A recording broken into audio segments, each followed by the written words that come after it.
Blog Talk Radio.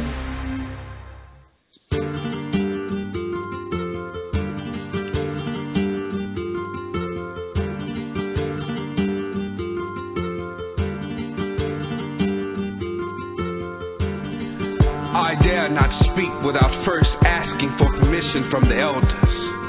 I also humble myself at the honorable mention of those who have fought and or died for the liberation of African people, whether on the continent or in the diaspora.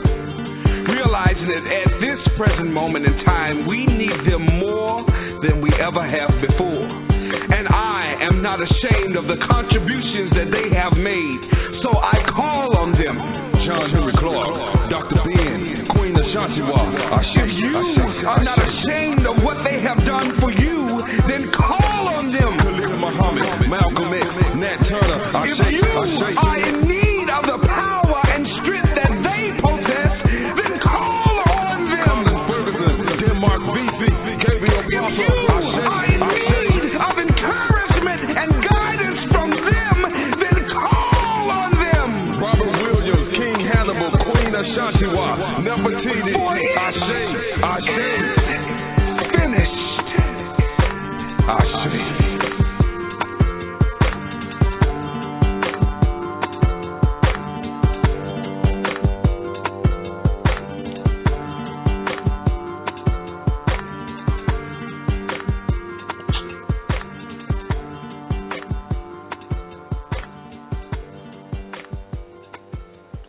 My ancestors woke me up this morning. They say, son, you do know what time it is, don't you? I said, what time is that? They said it's wartime. So welcome to the War Front, brothers and sisters. Happy to have you here on this. Give me one moment, brothers and sisters. I'm sorry. I'm trying to get the link so we can tell people again to come to the radio program. This is a very, very important program. I think you're going to really enjoy this. It seems like bad news, but actually it's the best possible news that we can possibly have. So what I want to do, give me one moment, brothers and sisters, please. I already answered that yet. Yes. So we got some real important information tonight. What we need you to do, please reach out to all of the brothers and sisters you know who listen to the War on the Horizon radio, and even some of those who may not. The reason why we ask you to do that now is because, in fact, at this particular time, this is going to be the most, and I know it's a non-scheduled program, brothers and sisters, but it's actually going to be the most important program that we've ever actually had on our station.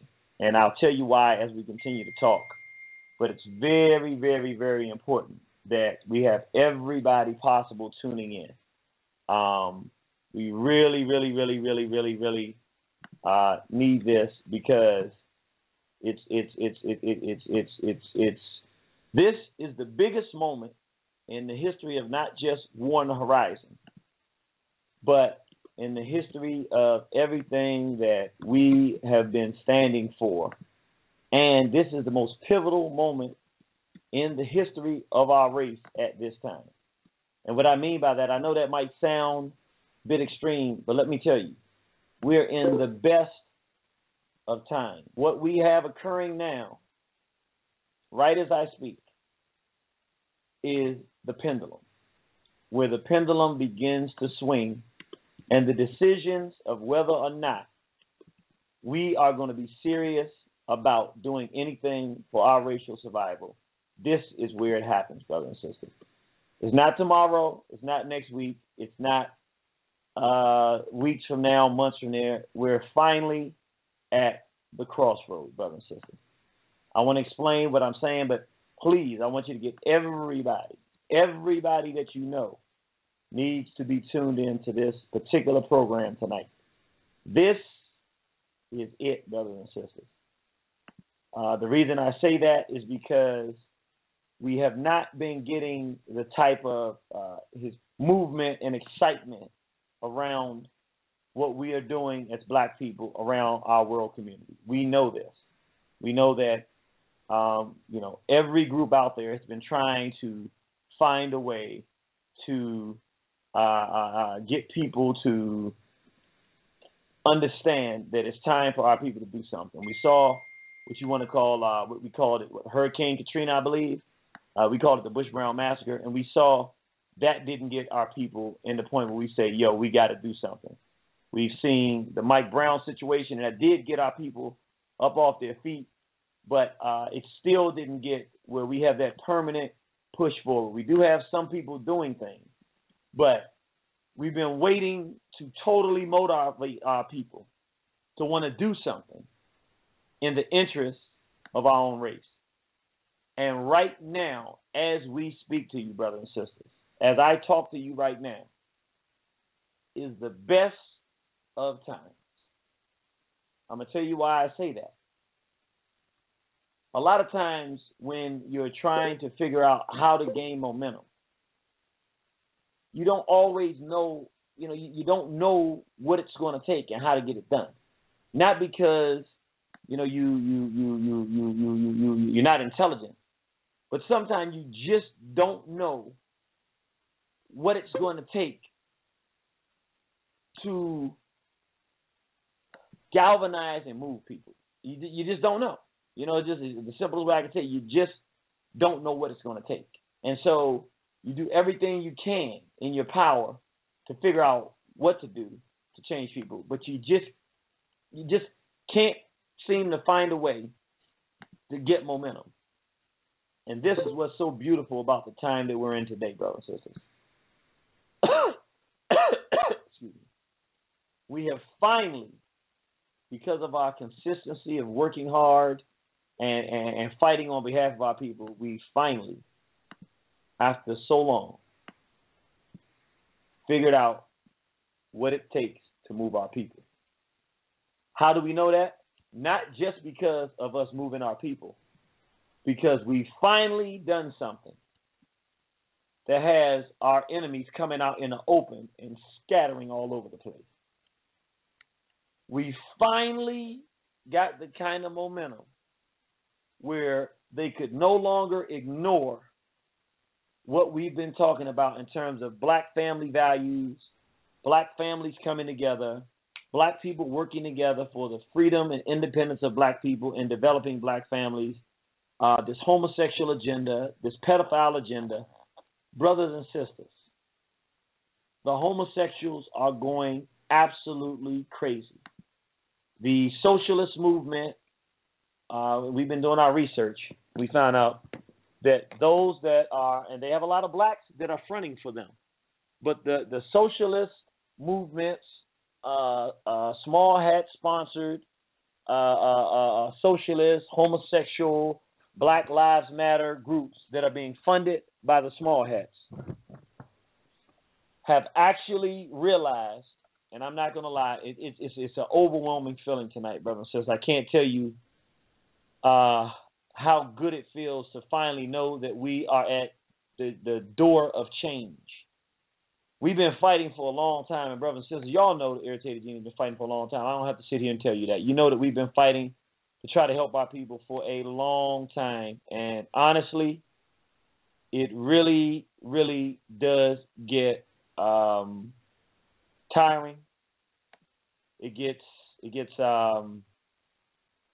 difficult because you fight and you fight and you fight and you feel like you're doing everything right and you feel like you're not gaining momentum. Well, brothers and sisters, not anymore. Because we continue to fight the fight that we've been fighting, we've gotten so much momentum now that black people from around the world are planning on coming in. I mean, literally have bought tickets. We got people coming from London. We have people coming from the islands. We have people calling from Africa. I mean, I've been kind of trying to keep it tight because I really wanted to surprise people, but, I got to share this with you now. We have one sister wrote us when she heard that the LGBT was trying to shut this down. The sister literally actually had clothing. She's having tailor-made clothing for the Sunday event. She said man, gosh, I almost want to read. Let me read it for you. I want to read it to you because this is more exciting, brothers and sisters, than anything that we've done. I know it may seem like we've done other things that have been exciting, but brothers and sisters, this is exciting. The excitement that the Straight Black Pride movement is creating internationally is overwhelming. I'm going to open this thinking that I want to read this to you, brothers. I want to read.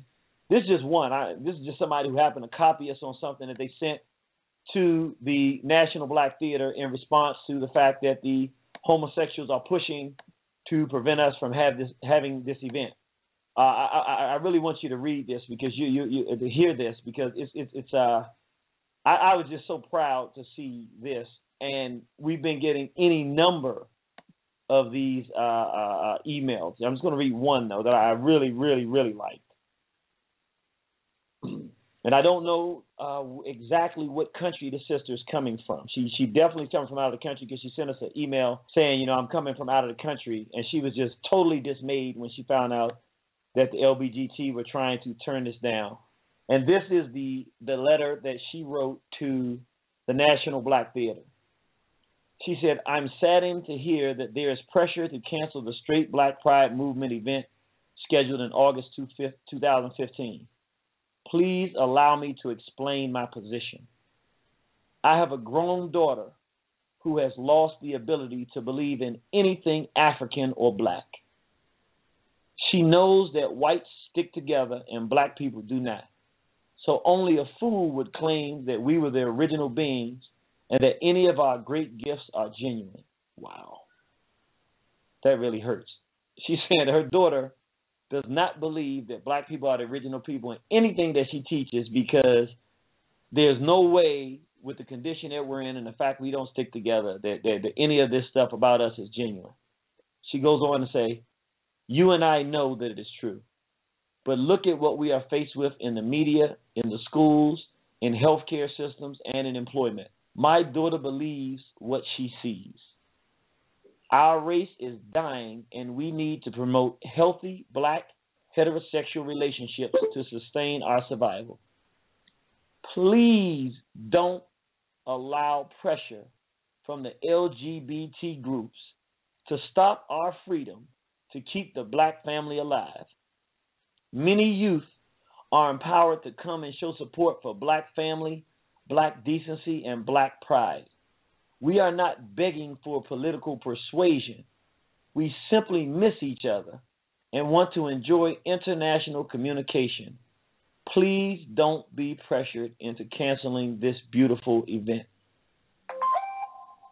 This same sister is the sister I told you in another email that she had sent us that she actually has a tailor now making her clothing for the event, tailoring her clothing for this particular event. She's gone out of her way because she knows, she sees the Garvey-esque nature of what we're doing. She sees the fact that this is being done, and she sees the fact that this is an opportunity for us to turn things around. Brothers and sisters, it's not just this sister. If I could tell you all the brothers and sisters who have been contacting us and telling us that they've been contacting the National Black Theater, it's beautiful. What we're going to talk about tonight is what we need from the black family. One, on Facebook, because we only had, we just found out this information recently, and so we haven't had a lot of time to do it the way we want to, but we're going to have to reach out because this is what's going to happen. Let me tell you what the atmosphere is. The War on the Horizon, with all the lectures we've done on white sex, with all the sexual abuse, the homosexuality, the feminization of the black male reloaded, everything that we have done has not frightened them the way that this has. And it's because at this point, we now have captured the imagination of heterosexual black people, of proud black people all around the world. I want you to hear me. we're getting emails from all over the planet. We're now recently in touch with people in Trinidad, the Virgin Islands, but I don't want to say all the different places. We're talking South America. I want you to hear what I'm saying. We have people from around the world who were not only planning to come, but who actually are coming. And some of them, one of the reasons that we're getting such feedback is because some people have already made all of their plans. So they're on their way to New York in order to participate in this event.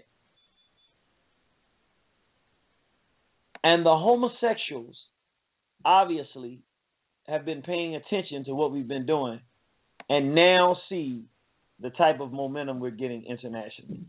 And they can't stand it. You know, we had a program Monday night where we put out the flyer on the Straight Black Pride movement Facebook page and, circulated, and people say, oh, I'm excited, I'm coming. I mean, it was a lot more people. We didn't realize how many people already knew about it.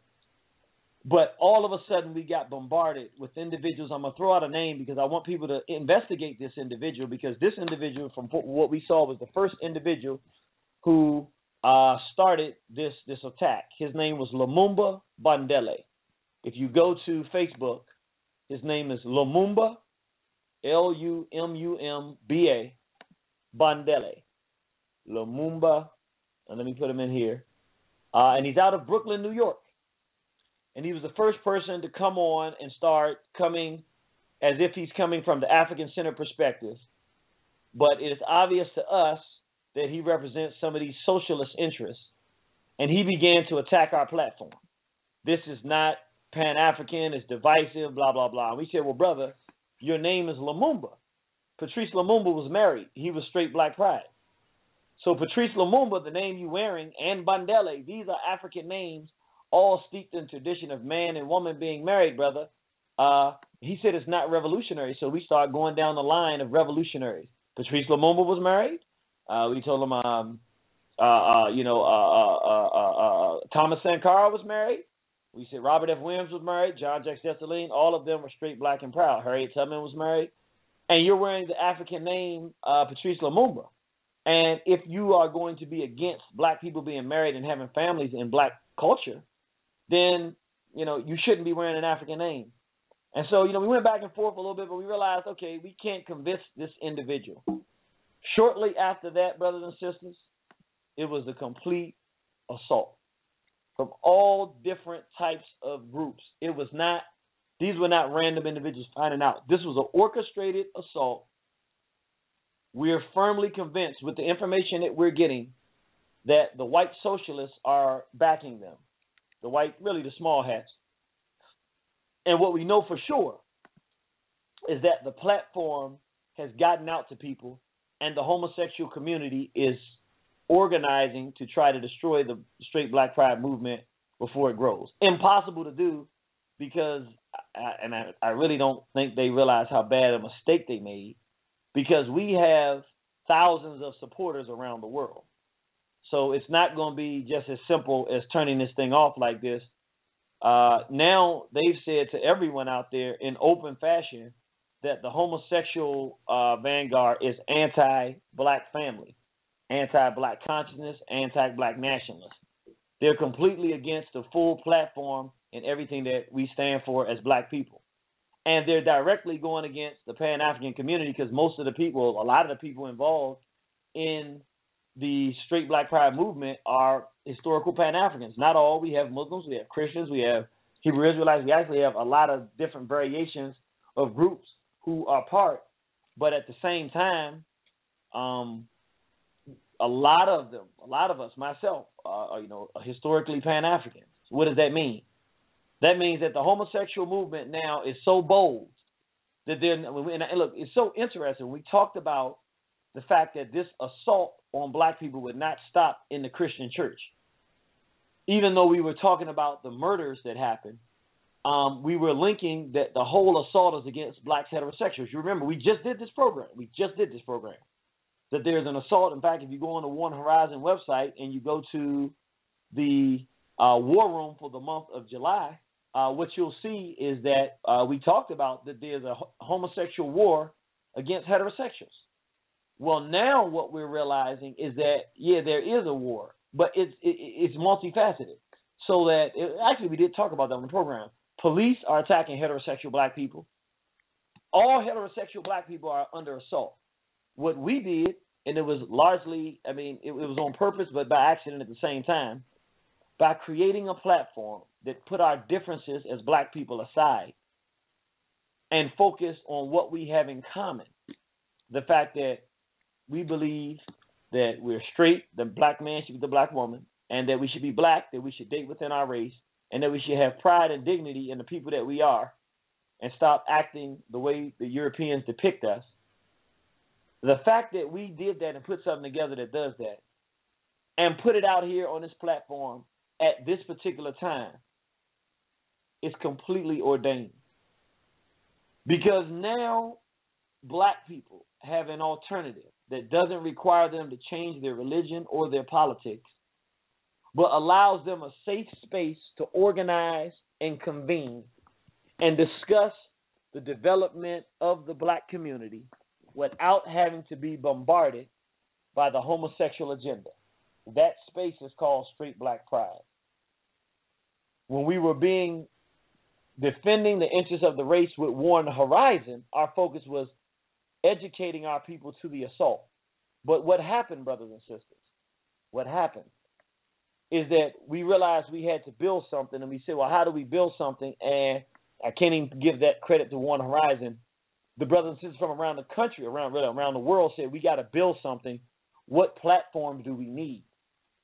And I'm going to be honest, this is what's so, I'll tell you all a little bit, that I hadn't told you before, but I think we mentioned it before, but when I was called, when my wife gave me the phone to discuss the premise of joining the Straight Black Pride movement and being part of it, I was totally on board from the beginning. It wasn't even a question.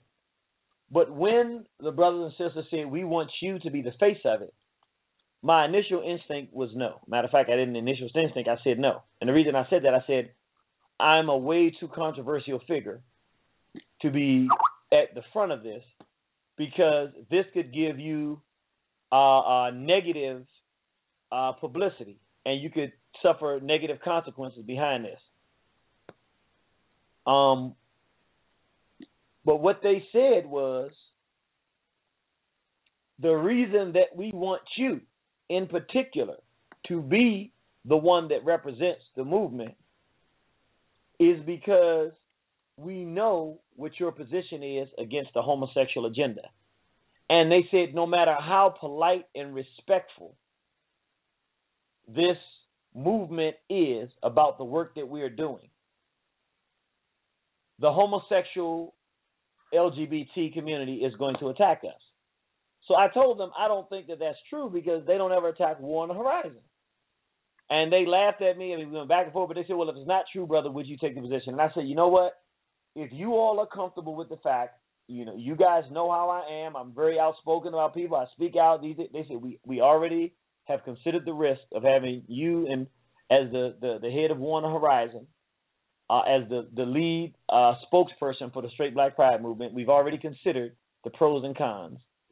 And the pros are that we know that you're not going to back down, because we know that no matter what we do, we're going to come under assault. I thought that was a pretty bad decision at the time. I had no idea how correct it would be. It's happened. So I'm saying that to say I have to give the brothers and sisters who put the Straight Black Pride movement, that came up with the initial idea, I got to give them a lot of credit and respect for coming up with this. It was brilliant, conceived. They were actually absolutely correct. And I can't take that from them, because sure enough, here I am right now in the front in terms of having to represent the movement, and now we have to say, hey, we're not going to tolerate this. And yes, it is myself who is in the position to have to say, what are we going to do to resist what they have happening here, what they're trying to do with what we've created. So the brothers and sisters were correct. And I mean, I don't know what more to say than they were correct. I was wrong. I really didn't think that we would face this type of hostility. But like I said, you don't always predict correctly. I didn't think, particularly coming from the Straight Black Pride annual convention, what I thought was going to happen was whenever we decided to do the after this convention, when they saw how successful it was, I thought then we would begin to see some pushback. But I can honestly say I would not have been able to predict this type of feedback right now. What I didn't know is that they've been watching our entire movement the entire time. In fact, we have people who actually are in communication with groups who are trying to undermine what we're doing, who actually have sent us pictures of, you can screenshot conversations on Facebook, Twitter, and other places, literally, where they're saying, the LGBT saying, we're not going to allow this to happen. We're going to infiltrate this and destroy it. I mean, we have them. I actually can show people. I was thinking about, is that worth it? But then I thought, people don't need to see that. People believe us, when we tell them what's happening. But at some point, we may even release some of those just to show these individuals. But I do want people to investigate who this Bandele individual is. His name is Lumumba Bandele. You can look him up on Facebook because he was one of the initial individuals who began the process of stopping this, because we want to be able to point out who are the individuals who are behind trying to stop black families from coming together. If they can organize and shut down things that we're doing, not only are we going to fight back and make sure that this event is not canceled at the National Black Theater, which is what I'm talking to you guys about tonight, because we're going to need every brother and sister out there that's listening to support us. I'm going to say it again. The bottom line is they've got hundreds of calls from homosexuals saying that this should be shut down. Emails, calls, faxes. If they don't get twice to 3 to 4 times as many from us saying you cannot shut this thing down, because we are then acquiescing to the homosexual agenda. And if they shut this down, then they will then be able to tell black people everywhere that want to have straight programs that they can't do it. If you allow them to do this, you put the entire heterosexual black community behind the 8 ball, because now we no longer have a way to organize our people in any way that doesn't wave the gay flag, because you've allowed them to bully you out of allowing us to have the event there. You've turned black people's money away. You've turned black people's trust away. Now, understand, we're not attacking the National Black Theater. Believe me. I talked to the brother and sister at length today. They are very good people. I mean, the sister Sade Liscott, the CEO, the owner, you can feel the warmness and love of her spirit coming through. This sister has allowed Brother Dr. Khalid Abdul Muhammad to frequently come through there. I was the recent keynote lecturer at a tribute to Dr. Khalid Abdul Muhammad at the National Black Theater. We love the National Black Theater, and we don't want to see anything happen to it. But because we're having a Straight Black Pride Family Day there, and the homosexual juggernaut has decided that it's time for them to come out in the open, they're so proud and confident now that their leader, Barack Hussein Obama, has openly promoted homosexuality through the Supreme Court as the law of the land. Now they feel like they're on the bully pulpit and they can push anybody around.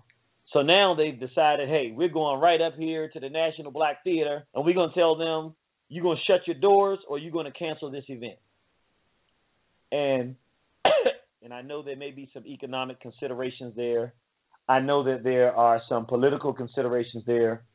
And from our understanding, this is our understanding, the homosexuals have been making very big threats. And the kind of way that they do it, they don't call and say they're homosexuals. They call and say, we represent Straight Black Pride, and we're going to murder you if you have this event there. I mean, we're going to murder you if you cancel this event. Well, these are the homosexuals calling to say they represent Straight Black Pride. So that then the National Black Theater feels like Straight Black Pride is threatening them. So we have them doing a lot of strange bully tactics, but ultimately it boils down to a decision of fear of the threat of the LBGT community. And I understand where that fear comes from because they're so powerful. But the reality of it is there's a flip side. There are countless thousands of black heterosexuals who are listening right now all over the world who have frequented and supported the National Black Theater over the decades. Not over the years, over the decades. 4 generations of proud, heterosexual, black people who've given money, time, energy, and their love and support for the National Black Theater. I'll even take it a step further because this is one of the things that happened, and I actually told them this today, so I'll share this with you all. Recently, in the last year or so, that I can remember, it's been a year, maybe less, the National Black Theater has been having, they post the things they have. We were getting calls from people saying the National Black Theater is having LGBT events at their facility. And this is the National Black Theater doesn't represent the LBGT. This is a historical black place where Dr. Khalid Abdul Muhammad met and all the other brothers and sisters in our community. And I had met, the sister who owns it now, her mother started this theater. So she's very passionate about its keeping its doors open. And the people are like, all of these great people who we are in line with frequented this. So, yes, they have some homosexuals threatening them, but now the black heterosexual community has supported this institution for decades. And now it's extremely unfortunate, but the homosexuals are saying, hey, I've lost my point. The homosexuals were having those events there. When people called us, we told brothers and sisters, no, we do not want to do anything that will hurt the National Black Theater. We understand we don't agree with them having these gay events there either, but they don't probably have the legal right to even tell people because they're homosexuals that they can't have it. And we can't get upset with them for having this. And I'll never forget, these words are ringing in my head now. And those of you out there who called and told us this, you're right there somewhere now saying, I told you, Jeannie. I told you. They said, if we allow the LGBT community to proudly and boldly bolster events at the National Black Theater, then they are going to get a foothold there. And then we, as heterosexual black people, will not be able to use the theater. And I told them that was not true, and it was ridiculous. I didn't tell them that it was ridiculous that all homosexuals would not want us to be able to do anything we want to do ever. But you have to understand, Warren Horizon has been featured there, has done events at the National Black Theater. So, in my mind, if they had Dr. Khalid Abdul Muhammad on a regular basis, they have Brother King Simon, Brother Sadnetta, all the Brother Hebrew Israelites, all the groups in New York frequent that regularly. Professor James Smalls, Professor Leonard Jeffries, all the greats, the big times in New York, all use the facility frequently and support financially. Our sister Yah Santiwa there, all the groups in New York constantly frequent this facility and support it. So it didn't make sense for me for us to have to involve ourselves in fighting against the homosexuals being able to use the facility, because I thought that we would give ourselves a bad look by going out and saying, hey, we don't support this and we'll stop supporting you if you continue to have the LBGT there. And literally it got to the point where I had to agree to disagree with people and say, look, I respect where you're coming from. If there's anybody who's not in favor of the LBGT community, I think everybody knows that's me. But I took a lot of heat on that one. And like I said, I know I'm going to take a lot of criticism from the people who were telling me this at the time, because I hate to say it, but I got egg on my face now. They were correct. I didn't realize that the theater would be put in a position, or feel like it was in a position, to have to acquiesce to the gay community. Because the reality of it is, if they just tell the gay community, we've already booked this event, they're coming, and we don't have the right to turn it, to undo it and cancel it, because we have no reason to cancel it, because, again, the Straight Black Pride movement, this is the first event, so they can't point to any precedent of why they can't have it. So there's no legitimate reason that they could provide for why they wouldn't have it, except they have so much pressure from the LGBT community. So that being the case, it boils down to fear. Because there's nothing the LGBT community can really do except keep emailing and keep voicing and keep threatening, because they're very threatening. We'll kill you. We'll blow up your event. These are the kind of things that they will do. They'll threaten people. They'll threaten people's lives. And I really think that it's time for those in the black community, even beyond the Straight Black Pride movement. But I'm talking about, all of those brothers and sisters who frequent the National Black Theater need to contact the National Black Theater and let them know, hey, you have support. Because what's happening is, if you got 150 homosexuals calling you, telling you they're going to shut your institution down, and you get 3 straight people calling and saying we don't agree with this, because most of us, we get angry and then we keep it to ourselves, so they don't feel like they have any support, then the logical thing for them to do is going to say we can't do this event because we're going to lose our facility. There's no support. When the actual reality of it is, if everybody who is heterosexual and agrees with the platform of the Straight Black Pride movement, which is really almost everybody in New York. I mean, we run across almost nobody in the New York area outside of this LGBT community that doesn't agree with our platform. And not just New York. Because if you're not, the only way you don't agree with Straight Black Pride is either you're not straight, you're interracially dating, or you have no self-respect and no belief in black people. Very few people are willing to admit any one of those 3 things. So, I mean, literally, we don't get people saying that they don't agree with the platform. In fact, it's a generically loved platform. Matter of fact, when I go to the phone lines, I already know what's going to happen. People are going to say, yeah, everybody loves the platform. So, but the problem is they're being threatened by this LGBT community, and their bark is a little bit bigger than their bite. Yes, they have money. Yes, they can put out publicity. But in reality, when it's all said and done, when you stand back from the whole thing, publicity is good because it'll bring more people to their facility. So it actually wouldn't hurt them, the publicity. Secondly, not only would the publicity be good, but in the end, there are way more heterosexual people who support the National Black Theater and who will come forward if they realize that this happens and say something than there are homosexuals, because the reality is we still outnumber them. And this is the main reason. This is one of the things, when we talked about it, why we have to fight this battle. It's more a principle than it is actually just using that particular institution. And I tell you why I say that. We acquiesce in this situation. Then what it means is 2 things.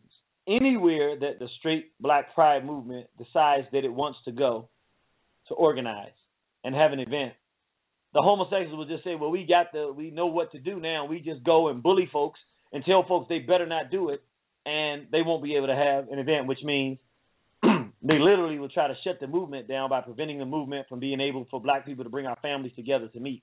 I mean, literally, they said, we'll stop black families from being able to have a place to meet in peace without homosexuals around to promote their that's the play on the board. But then there's a second piece that's even more dangerous, and I think everybody out there needs to hear this. Every group out there, and I'm talking about the Moors, the Hebrew Israelites, I'm talking about all the groups that work with Sarnetta, all the King Simons, I'm talking about various other groups. It's not just the National Black Theater. It's much bigger than that. If the Black Power, Black Conscious community allows the homosexuals to tell an independently owned black institution that they cannot have heterosexuals come in to convene and have a family day, then the homosexuals then have control over the entire Black Power movement, because they can pick and choose at their leisure which group they don't agree with. they can force each group to make a statement that they agree with homosexuality, and if the group refuses to do it, they can go to the facility and say, anywhere in this country, and not just nationally, internationally. If they get away with this, then they can go to any country, anywhere, and say, this is how you shut down any group that wants to promote black family life. It literally means that we will no longer have the legal right as heterosexual black people to meet under the guise that we are heterosexual black people. I want y'all to listen to what I'm saying. If everybody out there listening does not get on the phone, on the email, we want you calling different people. We want you to call in there, get other people to call. If everybody does not take the affirmative action to bombard them so that we make whatever little small pressure they got from the LGBTQ community look like peanuts. If we don't have brothers and sisters who've been supporting for 20 or 30 years willing to say to them, listen, we love you guys. We support you wholeheartedly, but you cannot pull out of this. And if you do, then you're basically telling us that all the 40 years of support that we as black heterosexuals have given you, that you're spitting in our face now because some homosexuals have told you that they're going to turn around. If everybody doesn't universally agree, not on behalf of Straight Black Pride. If you believe in Straight Black Pride, then you're doing it on behalf of Straight Black Pride. But it's much bigger than us. It's on behalf of black heterosexuality, period. We have to be able to have the right to meet as black heterosexuals in venues with our families and children and wives and sons and daughters and boyfriends and girlfriends and single brothers and sisters to meet, to come together in peace, which is a constitutional right of free assembly, and to exercise the First Amendment right of the Constitution of freedom of speech as black heterosexuals. If we do not stand our ground on this and encourage, I'm going to use the word encourage, the National Black Theater to make the right decision in this situation, not only do we have an international community of black people who will look at the National Black Theater as supporting the homosexual agenda, which they do not. I want to be clear. I talked to them. They don't support it or not support it. They're completely neutral. They are a facility open to the black community. However, if it's a facility open to the black community where we have had an agreement that we could have an event there, then they want to cancel because the gays say they don't like the fact that we have a straight platform, then that means that they're actually not neutral. They're anti-heterosexual. I know that they're not, but we're not talking about how they feel. We're talking about the decisions that are made. We did not boycott the LBGT having events at the National Black Theater, which, again, maybe I was wrong on that one. We might not be in this situation today, and let me just say it to all the brothers and sisters who were yelling at me and screaming at me to help organize that campaign to put pressure on the National Black Theater not to allow these LBGT events to occur, and I told you it was the wrong move. You followed my lead. I led you wrong. I'm wrong. I'll just go ahead and bite the bullet. I was wrong. We should have been proactive in saying that we don't want this, not just so that they couldn't meet there, but so that they wouldn't be so bold to feel like they're in a position to tell black heterosexuals that we can't meet there. I missed on that one. And I will say this. I've been trying to be the kinder, nicer, irritated genie, but I'm not going to do that because it didn't work. It didn't work, and we have people that spend a lot of their money, time, and energy to invest in this movement, and they're coming in. They've got their tickets. I got people that told me even if the event, for God's sake, didn't go on, we're still coming to New York because we already got our stuff. We paid for it, so we're going to be there. So even if we try to cancel, I have to go to New York because there are people that are there wanting to meet me and my wife. I mean, I can't tell you how many people we can't wait to meet that little girl your wife. We all, we love you, Jeannie, but that never is the one we really love. This is the situation that exists. We absolutely, positively have to stand our ground on this. This is the final frontier, but the beauty of it is that it's the first frontier, because now this thing really starts. Because Irritated Jeannie, nice guy, I tried that thing, didn't work. Even as the representative of Straight Black Pride, we have lots of different representatives, but as the lead spokesman, I should say, I'm a nicer, kinder Jeannie, but I'm going to be less nicer, kinder, because it doesn't work. In this case, and this didn't even have anything to do with Straight Black Pride, this was simply War on the Horizon. I was like, let's not bring issue to the National Black Theater, because it's a black institution. We don't want to do harm to them. I'm so busy thinking about bending over, and I shouldn't use that term in the context of this homosexual assault, but y'all know what I meant. But not being so tenderhearted, not wanting to bring any issue to the National Black Theater for these LGBT. I'm telling people who are coming to us, who we're supposed to be on the vanguard against this thing, I'm telling them, no, let the LGBT have their meetings there. It's not going to stop us from meeting there. And they told me, you are wrong, Jeannie. We're going to pay for this. The LGBT are going to turn on us, and they're going to say that anybody who wants to go in there that they don't like is a hate group, and they're going to take power in that thing, and we're not going to be able to use that thing anymore. And I told them they were wrong, because, again, Dr. Cousins and brothers and sisters, if they weren't correct, this thing hurts. Let me tell you what we need you to do. I'm going to come to my phone lines. You see the phone lines are packed. But let me first read you the press release that we put out. We put it out on Facebook, but that's because we didn't have time today. We're going to need your help. Tomorrow we're going to need brothers. Well, first let me read it and then tell you what we're going to need you to do. Because we're not, this is not a game here. We're not going to allow heterosexuals to be back in a corner and be in a closet where we can't even openly in public speak the fact that we love black men, that we love black women. Next thing, they're going to outlaw us getting married.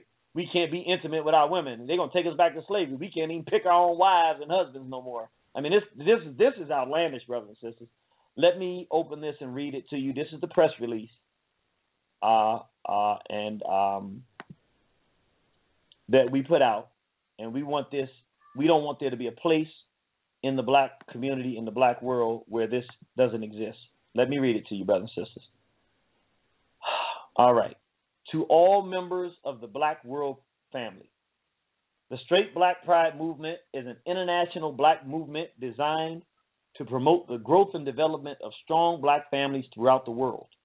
It focuses on building healthy relationships between black men and women that will lead to an increase in traditional African, in parentheses, male-female, marriages, strong family development, cooperative black economic development, and ultimately black nationhood.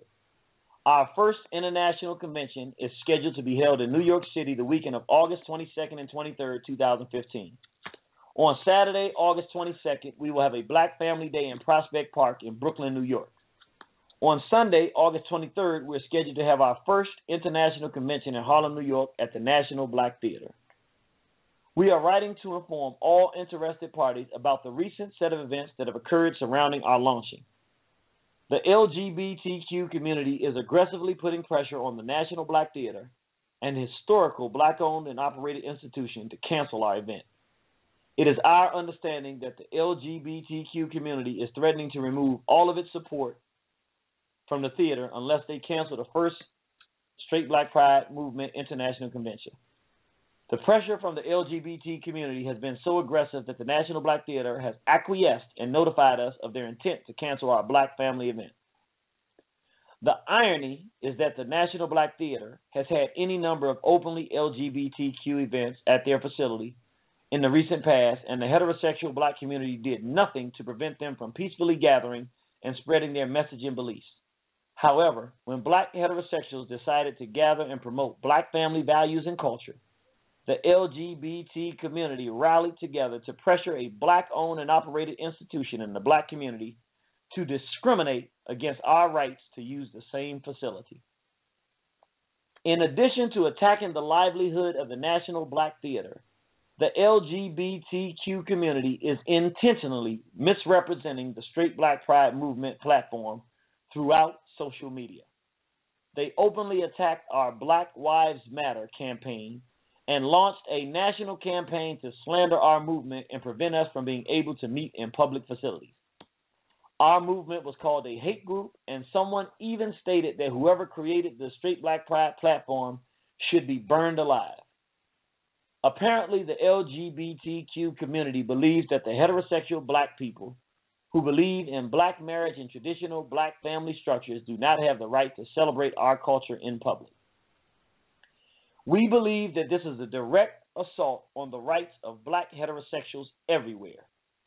If the LGBTQ community is given the power by black-owned institutions to decide which groups can and cannot use its facilities, then black communities throughout America and across the world will literally find ourselves facing an international LGBTQ McCarthyism, in parentheses, pink scare, where any group who doesn't openly endorse the homosexual agenda is unfairly labeled a hate group. It is apparent by their behavior that the homosexual community believes that black heterosexuals do not have any rights that homosexuals are bound to respect, no rights to the freedoms afforded by the U.S. Constitution, and that black people do not have the right to define the best relationship possible as being between a black man and woman. This letter is being written to make all straight black proud people aware that our family structure and culture is under direct attack and that we must stand firm in our commitment to our children. We have the responsibility of creating safe, comfortable, productive space for black children to be reared and groomed to become the most productive citizens that we can possibly make them. In our estimation, we can only do this within the context of healthy black family culture, and that means black man, woman, and child. We are asking everyone from the black world community who believes in protecting and preserving black culture and who believes in the sacredness of the relationship between the black man and woman to contact the National Black Theater and discourage them from acquiescing to the pressure from the LGBTQ community. Their contact information is, and then we have the National Black Theater, the sister, and this is a beautiful sister. She really is a good sister. So please, when you call, show her the respect she deserves. She's really a good sister. She's afraid. And she has tremendous pressure from the LGBT community. Their bark is larger than their bite in this particular case, but they are barking. Her name is Sade Liscott, very good sister. She's the CEO. And the phone number is 212-926-1049. Also, the email address is Sade, S-A-D-E, at nationalblacktheater.org. And national, you know how to spell national, N-A-T-I-O-N-A-L, black, B-L-A-C-K, and theater, T-H-E-A-T-R-E, not T-E-R. But again, it's Sade, S-A-D-E, at National Black Theater, T-H-E-A-T-R-E.org. Also, their website is www.nationalblacktheater, T-H-E-A-T-R-E.org. We ended by saying, please disseminate this information as widely as possible so that black people around the world are made aware that our very survival is being threatened by those who are offended by seeing black men and women in committed relationships raising black children in the signed Straight Black Pride movement. So,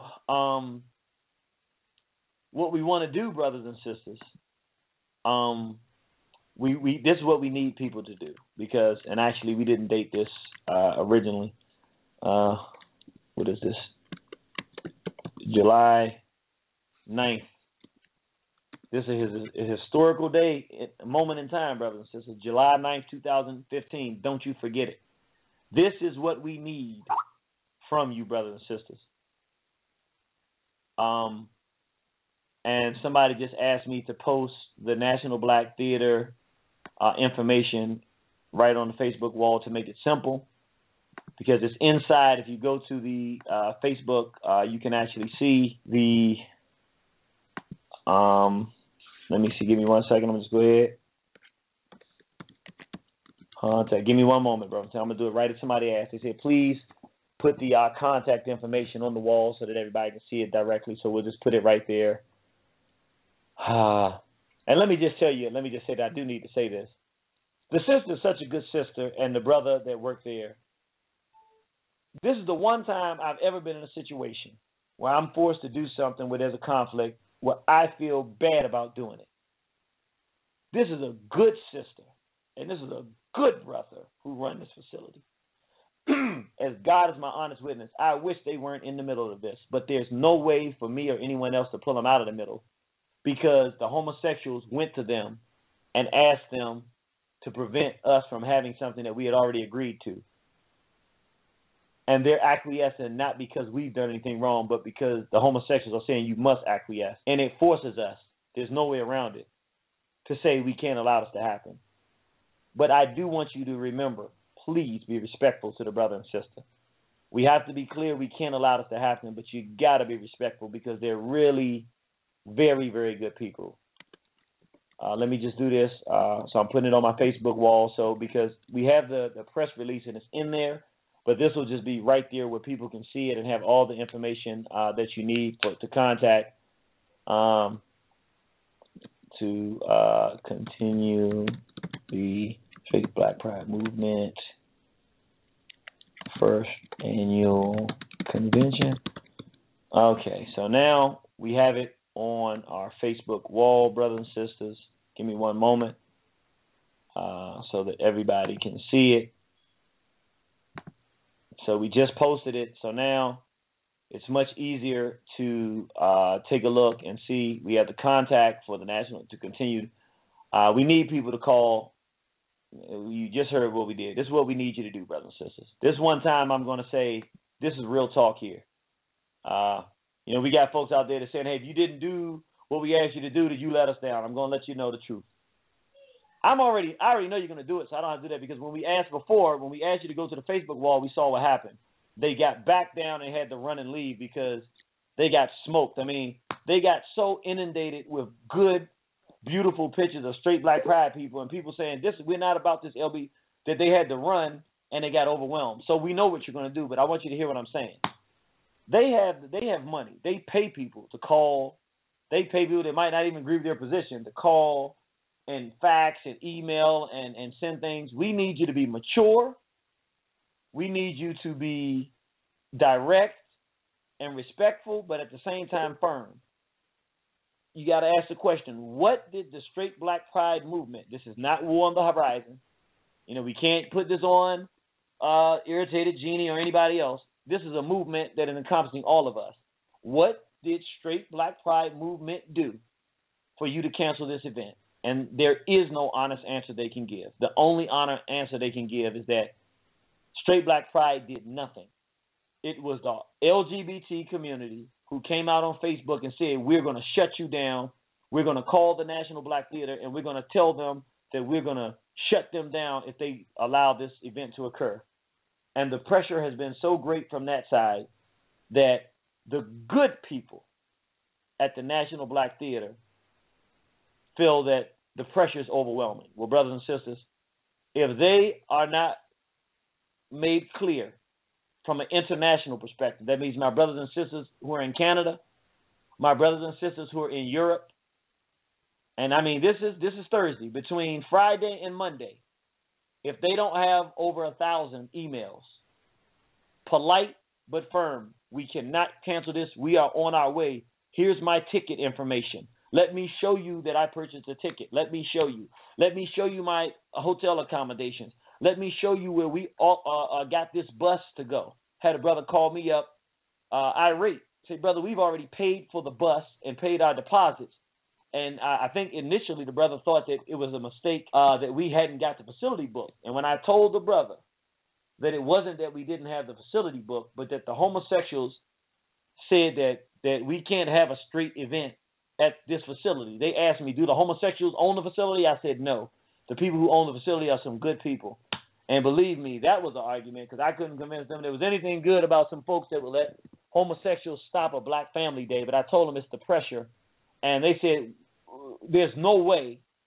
They were mad at me at first, but then when they heard that, they said, there's no way we're going to let some homosexuals who don't even frequent this particular facility as frequently as the rest of us do. Tell the facility that they're going to shut them down, and tell Straight Black Pride that we can't meet in public, that we don't have the rights afforded us by the Constitution in this country, and just by general black community agreement. So we want brothers and sisters tomorrow, that is Friday, Saturday, Sunday, tonight. We want you to do all of them, not just one. Don't just call. Don't just email. And don't just send written letters in the mail. And don't just fax them. We want you to write them. We want you to fax them. We want you to talk to them and tell them how much you support in the things that you've done and how much money you've spent there, how much money you spent on this event, how much support you've given the National Black Theater in the past. We want an overwhelming situation where the amount of brothers and sisters who are straight, black, and proud, who are calling and making it clear that we are offended and that we do not believe that we should allow homosexuals to destroy the unification and union of the black community. It should be so overwhelming that the answer is easy. Just as the homosexuals overwhelm them, we should quadruply overwhelm them to the point where it's not a question. If they're afraid of losing homosexual support, then even if we do not say, because I don't want anybody to, I don't want us to have to say we won't support you. I don't, that's not the spirit we want it to come in. But at the same time, that's what the homosexuals are saying. We will not support you. We will shut your facility down and you will lose it. So that means that heterosexuals can't meet there. We have to have a stronger response or they're going to shut it down. It's just that simple. So we're asking brothers and sisters, but we don't only want to do it this way, because it's not just good enough for us to get the National Black Theater to concede to the fact, you know what, you're correct. We made an agreement that you could have the event. You didn't do anything wrong. It's not right for us to acquiesce to one community at the expense of another part of the community. That's not enough. We need, because we don't want the LGBT community to ever think they can do this again to any black person anywhere that's having an event for black families. We're going to also need brothers and sisters to help us get our press release. We want it to be sent to Atlantic Black Star, and we want them to publish it. We're going to send it to CAP, you know, the African American ministers and preachers that are against the pushing of the homosexual agenda. We want them to get it. We want to get it to Boyce Watkins. We want to get this story virally presented around the world. All of our brothers and sisters from Ghana, all of our brothers and sisters from Ivory Coast that have links in the Gambia, in Uganda, we want you to send the story and the press release to all of your contacts on the African continent. We want you to send them to all of your contacts in Canada. We want you to send them to all your contacts in the Caribbean. And we want you to make sure that they publicize the fact that a heterosexual movement of black people who are having a peaceful family event at a historically black theater in New York have come under attack from the LGBTQ community, who has said that essentially black men and women do not have the right to be together, to have marriages, to have families, and to protect and practice black culture. We want this thing everywhere. We want this to be on Atlantic Black Star. We want this, if you have a blog, we want you to put the press release on there, and we want you to have dialogue around this. We want you to help us. And this is, I'm already 100% in my spirit. My spirit is talking to me. And I mean this when I say this. I'm 100% confident that that the National Black Theater is going to make the right decision in this regard, because I know our people, and I know our people are going to contact and say, this is unacceptable. And I know we have more support than these paid LGBTQers. I know that we do. So I know you're going to do it, because I'm asking you to do it, and you know what's at stake here. But even bigger than that, I want the entire black world community to put these LGBTQ on alert. You may be able to get laws to have you to get married, but there is no law that makes me have to like the fact that you get married and celebrate that with you. And you definitely don't have no power to tell me as a black man that I can't celebrate the relationship with a black woman. This is something that we have to make clear, and that is going to require more than just our national presence. So I know that we have brothers and sisters that are listening in London. I know that we have brothers and sisters who are listening in Canada and in South America. This is what I need you to do. To hear from black people in different countries and around the world that you're disappointed at this decision and that you want them to reconsider is going to mean more to these brothers and sisters at the National Black Theater who are getting this pressure from the LGBTQ community than you can possibly imagine. To hear that you are from Canada and that you, whether you were coming to the event or not, that you support it and you want them to change this position because you are in support of the Straight Black Pride movement and the great work that's being done with this and the rebuilding of the black family, and you don't believe that they should allow this kind of momentum to the LGBT community, which will then be able to tell them all of the events that they can't have there, that they should not give the power. To hear that from South America, to hear that from the islands, any brothers and sisters from the islands, these are good brothers and sisters at the National Black Theater. They will get the point, and I'm confident that they will make the decision to not to do this. But what will also happen is we will also put people on the alert.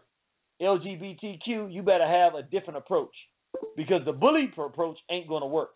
Because when you try to come out and bully, we're going to show you how much power we have. You got 100 calls coming in a day, we're going to have 300 coming in.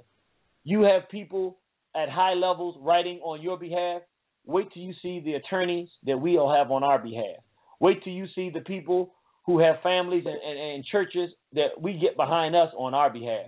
We need black people to send a message, because if you don't, and I know that you are, but I want you to hear this.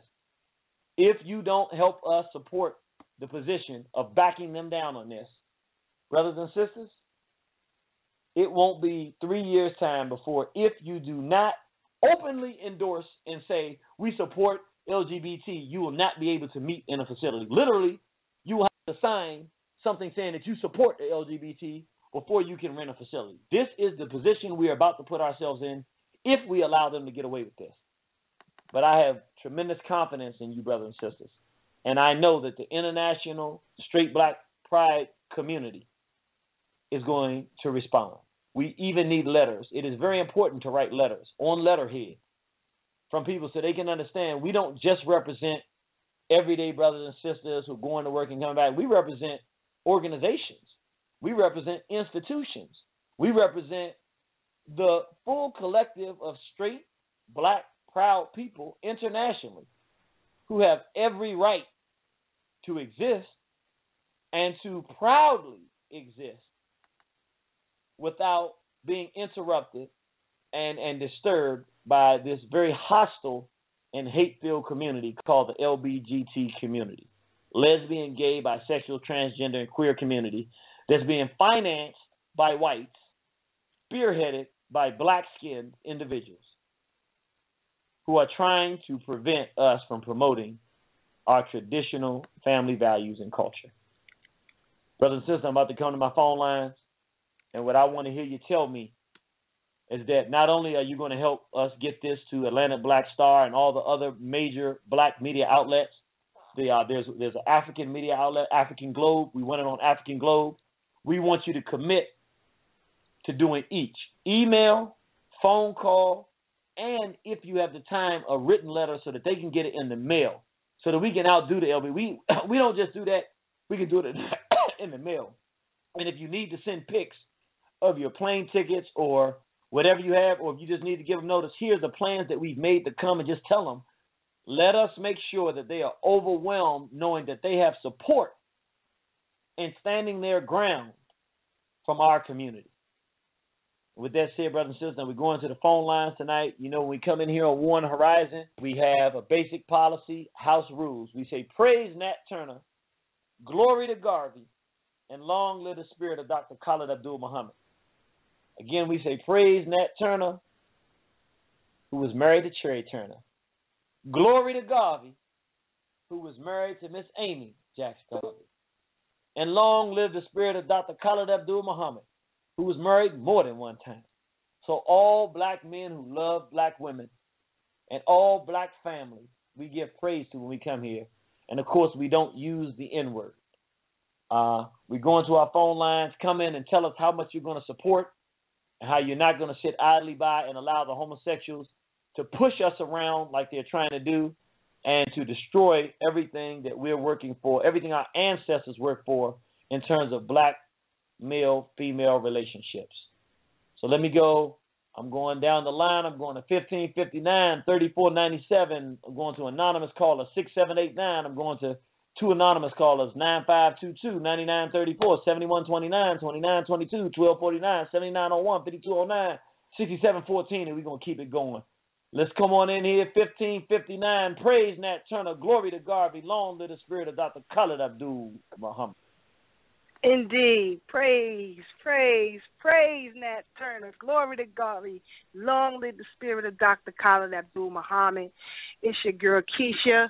I want everybody to please take heed to what Jeannie is saying. We have to reach out to the National Black Theater and let them know that we support them because this movement is growing in numbers. It is growing across the globe.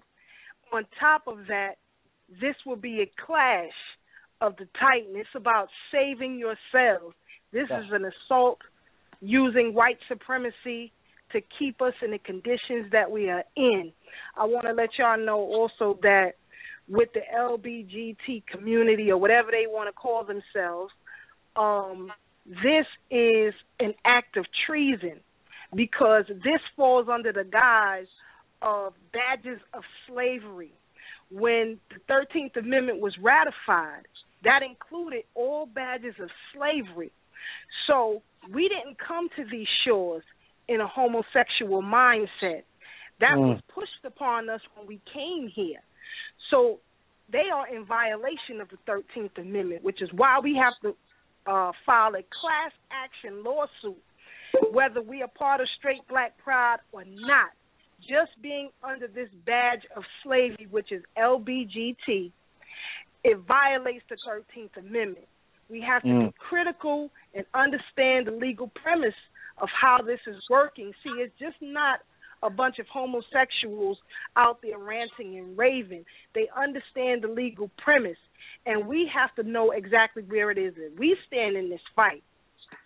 One of the things that I'm blessed to have to sit at the feet of Alton Maddox to understand how this really works.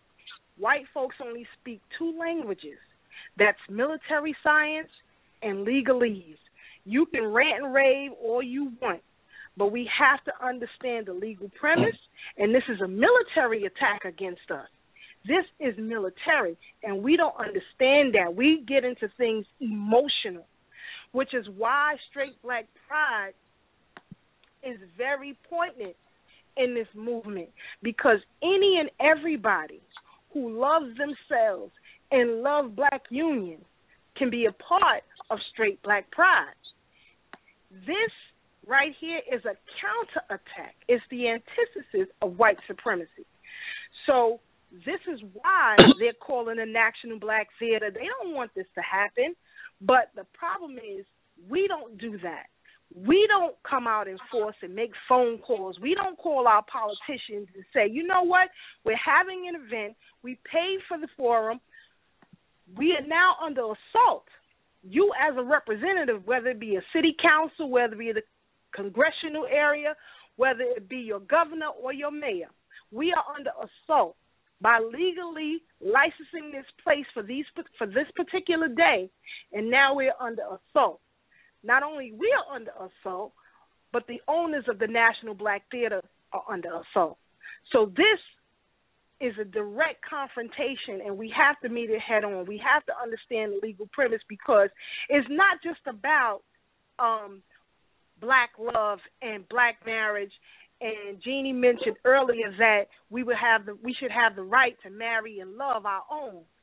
actually, when you look at the case of Loving versus Virginia, you understand clearly that we already have a problem with marriage in this country. What we have is legally binding is not really legally binding.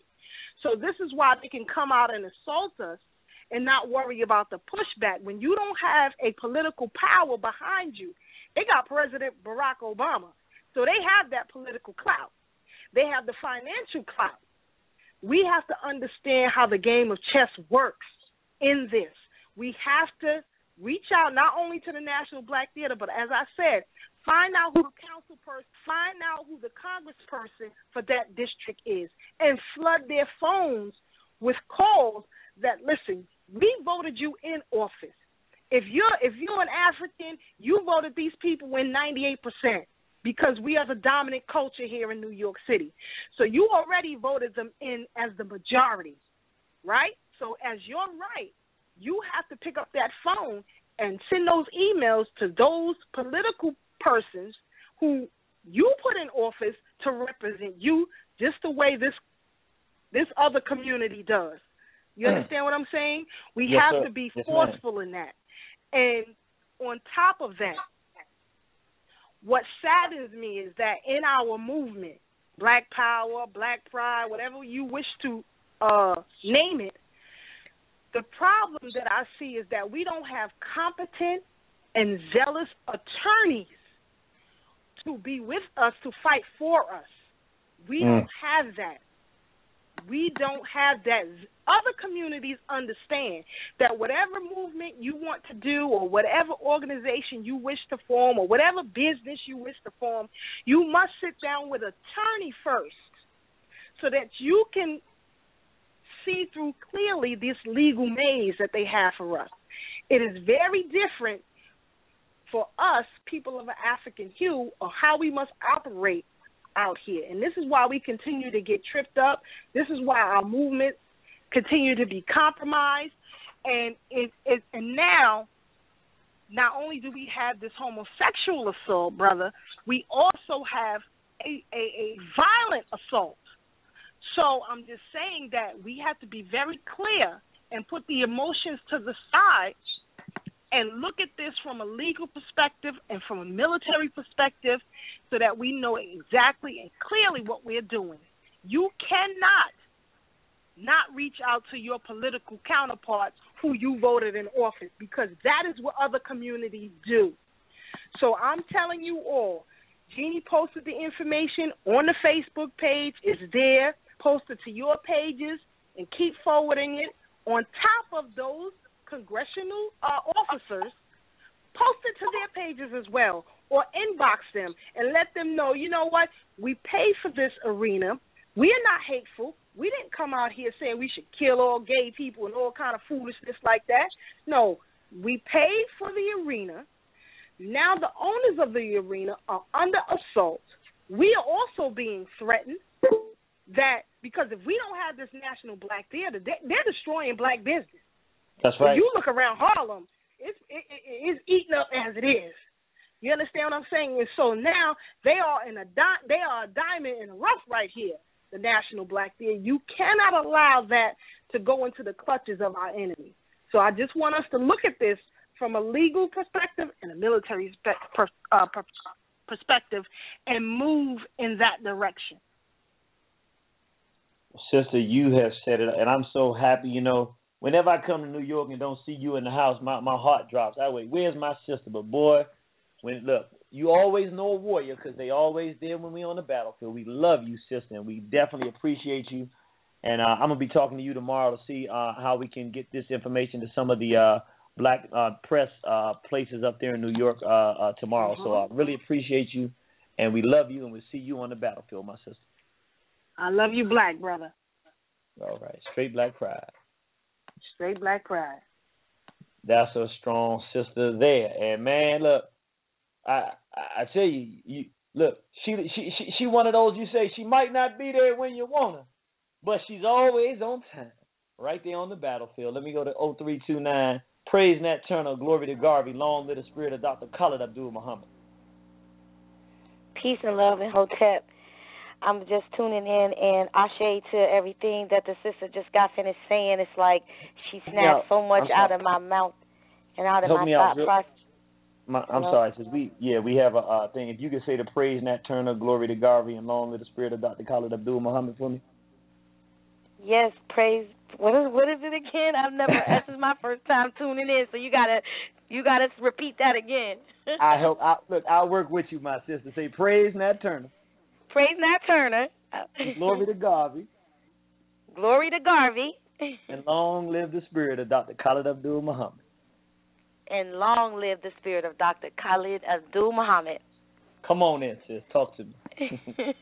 Yes, I'm Lady Mahogany. I'm calling from Pittsburgh, Pennsylvania. And I seen the Blog Talk advertisement on Facebook, and I thought that I would definitely tune in. I am not very familiar with the actual movement and all its workings and what is going on. I'm not even sure that I'll be able to attend the event that is going to be taking place. I'm going to try, but at the end of the day, it is very disturbing what is happening. It is very disturbing to see the split that has happened in the black community ever since the Supreme Court made that horrifying decision to have same-sex marriage. And I don't know whether if people really see the shifting and the split that has come as a result of this decision, and it has caused some splits from family members, from friends and whatnot, because I'm not in agreement with that decision. I'm not in agreement with how the LGBTQ community is comparing the LGBT struggle to the black experience and the black struggle and what we are dealing with. It is two different entities, and it is a slap in the face, and it is also disrupts the order and procreation of the black family unit. And it is so sad that many of our black people that are LGBTQ are not seeing the vital threat that this decision has made, that this decision being made has caused the black family unit already with the effeminization of our black boys. I've been personally getting attacked and unfriended on Facebook for taking a stance and standing up against pedophilia, child rape, which I believe will be some of the consequences and the frightening realities that we will probably begin to look up and see as a result of the decision being made. And I listened to a video the other day, and I'm going to say this and let someone else chime in. I listened to a video the other day of Brother Polite, and Brother Polite talked about how, this whole thing with emasculating our men and making them become feminine has a lot to do with escaping the responsibilities of the man being in the household. This is a way of escape for a lot of our black men. If they're not being incarcerated, then they're being presented with the idea and the option of becoming homosexual. And then of course he spoke of how it becomes a disproportionate ratio for men to women, and then where women, us black women, are being left alone, and then you got us, some that are looking over at the next woman because the man is absent. And this is what it baffles me, because how, even with our black women who are now turning lesbian, all of a sudden you're lesbian after 4 and 5 kids later. Now you're lesbian.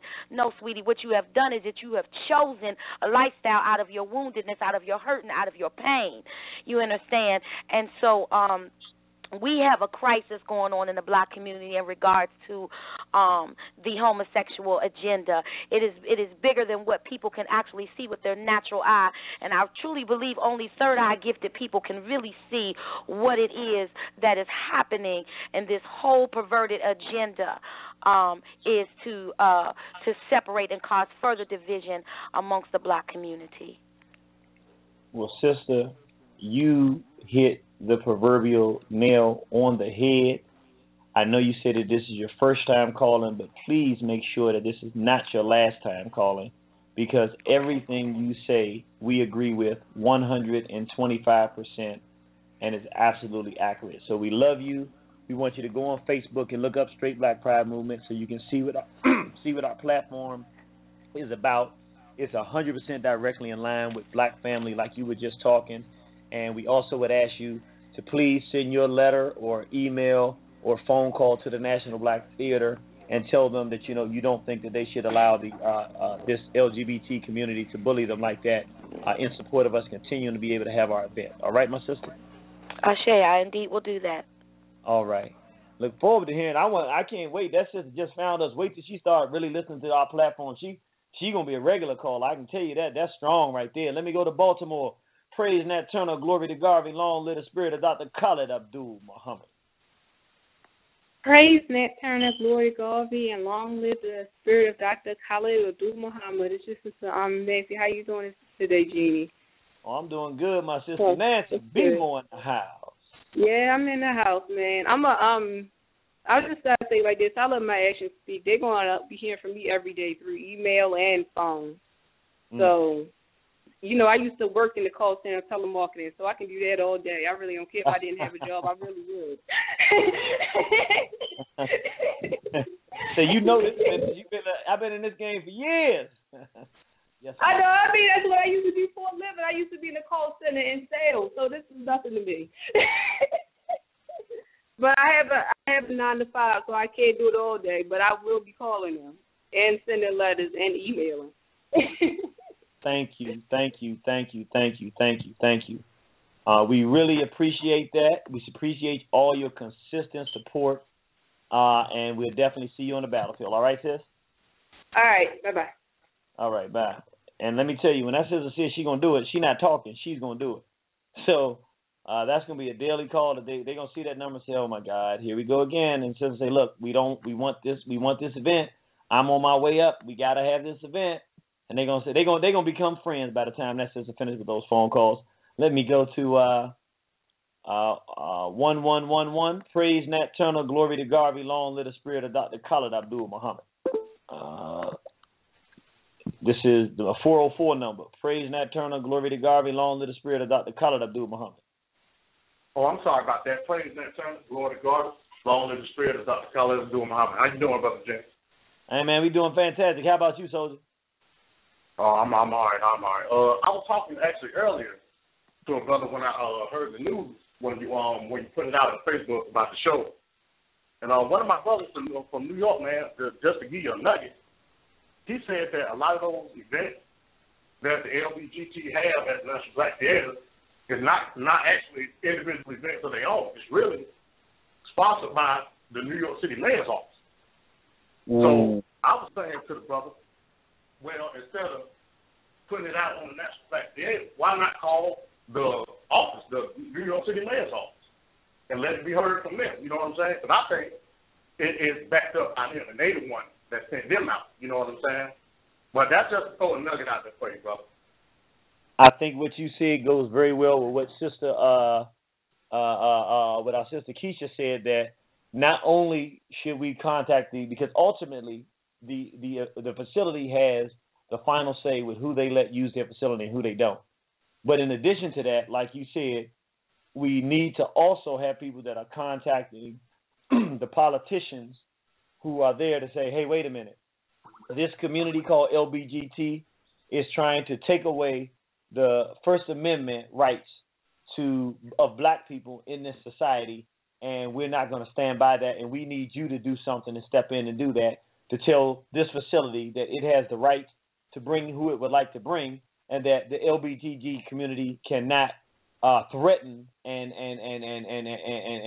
threaten to do harm to their economic existence just because they don't follow the principles. They ain't even following principles. Literally, they're trying to gangster like a gay mafia and dictate to the black community who can and who can't have a voice. Absolutely excellent. Anything else you want to say, brother? No, that was pretty much it, man. Just because that's a black business, I don't want them to be put between the rock and the hard place. You know what I'm saying? Because that's what caused division between our people and that. I don't want to see that. So we need to get it out and let it be known to the right and exact people. But that's it. That's all I have, bro. All right, definitely appreciate that. Just for a little bit of clarity on what he's saying. definitely agree with him, but there's only one part of it. Realistically, the mayor can't make the National Black Theater make a decision one way or the other. They couldn't make them cancel us. They couldn't make them have us there. So I don't want to make it as if the National Black Theater ultimately doesn't have to say, because they do. However, the idea is that we need to get people engaged to let them know that they're not the bad guys. We understand that the LGBT community is the ones that are the bad guys, and we need to say, hey, we're good guys out here. We support what you do, but we got to get that reciprocal support as well. Let me go to 1111. It's an anonymous caller. Praise Nat Turner, glory to Garvey, long live the spirit of Dr. Khalid Abdul Muhammad. All right. It's an anonymous caller. Just tune in. 6789. Praise Nat Turner, glory to Garvey, long live the spirit of Dr. Khalid Abdul Muhammad. All right. Just tuned in. Let me go another anonymous call. Praise Nat Turner, glory to Garvey, long live the spirit of Dr. Khalid Abdul Muhammad. Praise Nat Turner, glory to Garvey, long live the spirit of Dr. Khalid Abdul Muhammad. How you doing? Doing fantastic. How about yourself, brother? Pretty good, pretty good. Yo, I called them today when you posted the thing online, and I talked to the lady, and she was real rude and trying to talk over me. She was saying people were getting threatened and violence and all this kind of stuff, and it almost sounded like they told her something crazy, and then she was just being real rude. You know what I'm saying? Yeah, and let me clarify what's happening, because I know she's a really good sister. This is what happened. When the LGBT community decided that they were going to shut this down, they came on Facebook and said, we're going to shut you guys down. Here's the number. And they told everybody publicly, call these women, and they told them who to call and shut this thing down. So they did two things. One, they called them and bombarded them and told them they couldn't do it. Then they had people call in saying that they were representing Straight Black Pride. And see, this is the thing. Mm-hmm. This is how we know it wasn't anybody with us. We thought that the thing was still going on, so we would have had nobody that would have been upset. There would have been nobody to be upset because we didn't know that they were making any decisions. And they got people calling to say, I'm with the Straight Black Pride community. They got homosexuals to call. I'm with the Straight Black Pride community, and I'm going to kill you if you have this event, if you cancel this event. So when I was talking to the sister earlier, she was like, and people are calling from Straight Black Pride, threatening us. So I said, well, sister, nobody knew that you all were canceling, so who could that have been? Well, I said, what is the name of this person? And she was like, she came to the conclusion and realization, wow, she has no idea who those people that were calling her. They were actually the homosexuals in the LGBT community who were calling to try to make it look like we're some kind of wild, outlandish thing. So basically, she's emotionally distraught. The homosexuals have put all this pressure on her, and now she's in the middle.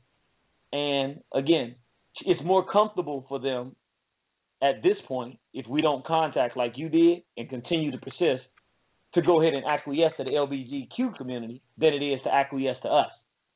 So it just depends on who puts more pressure. It really boils down to real simple.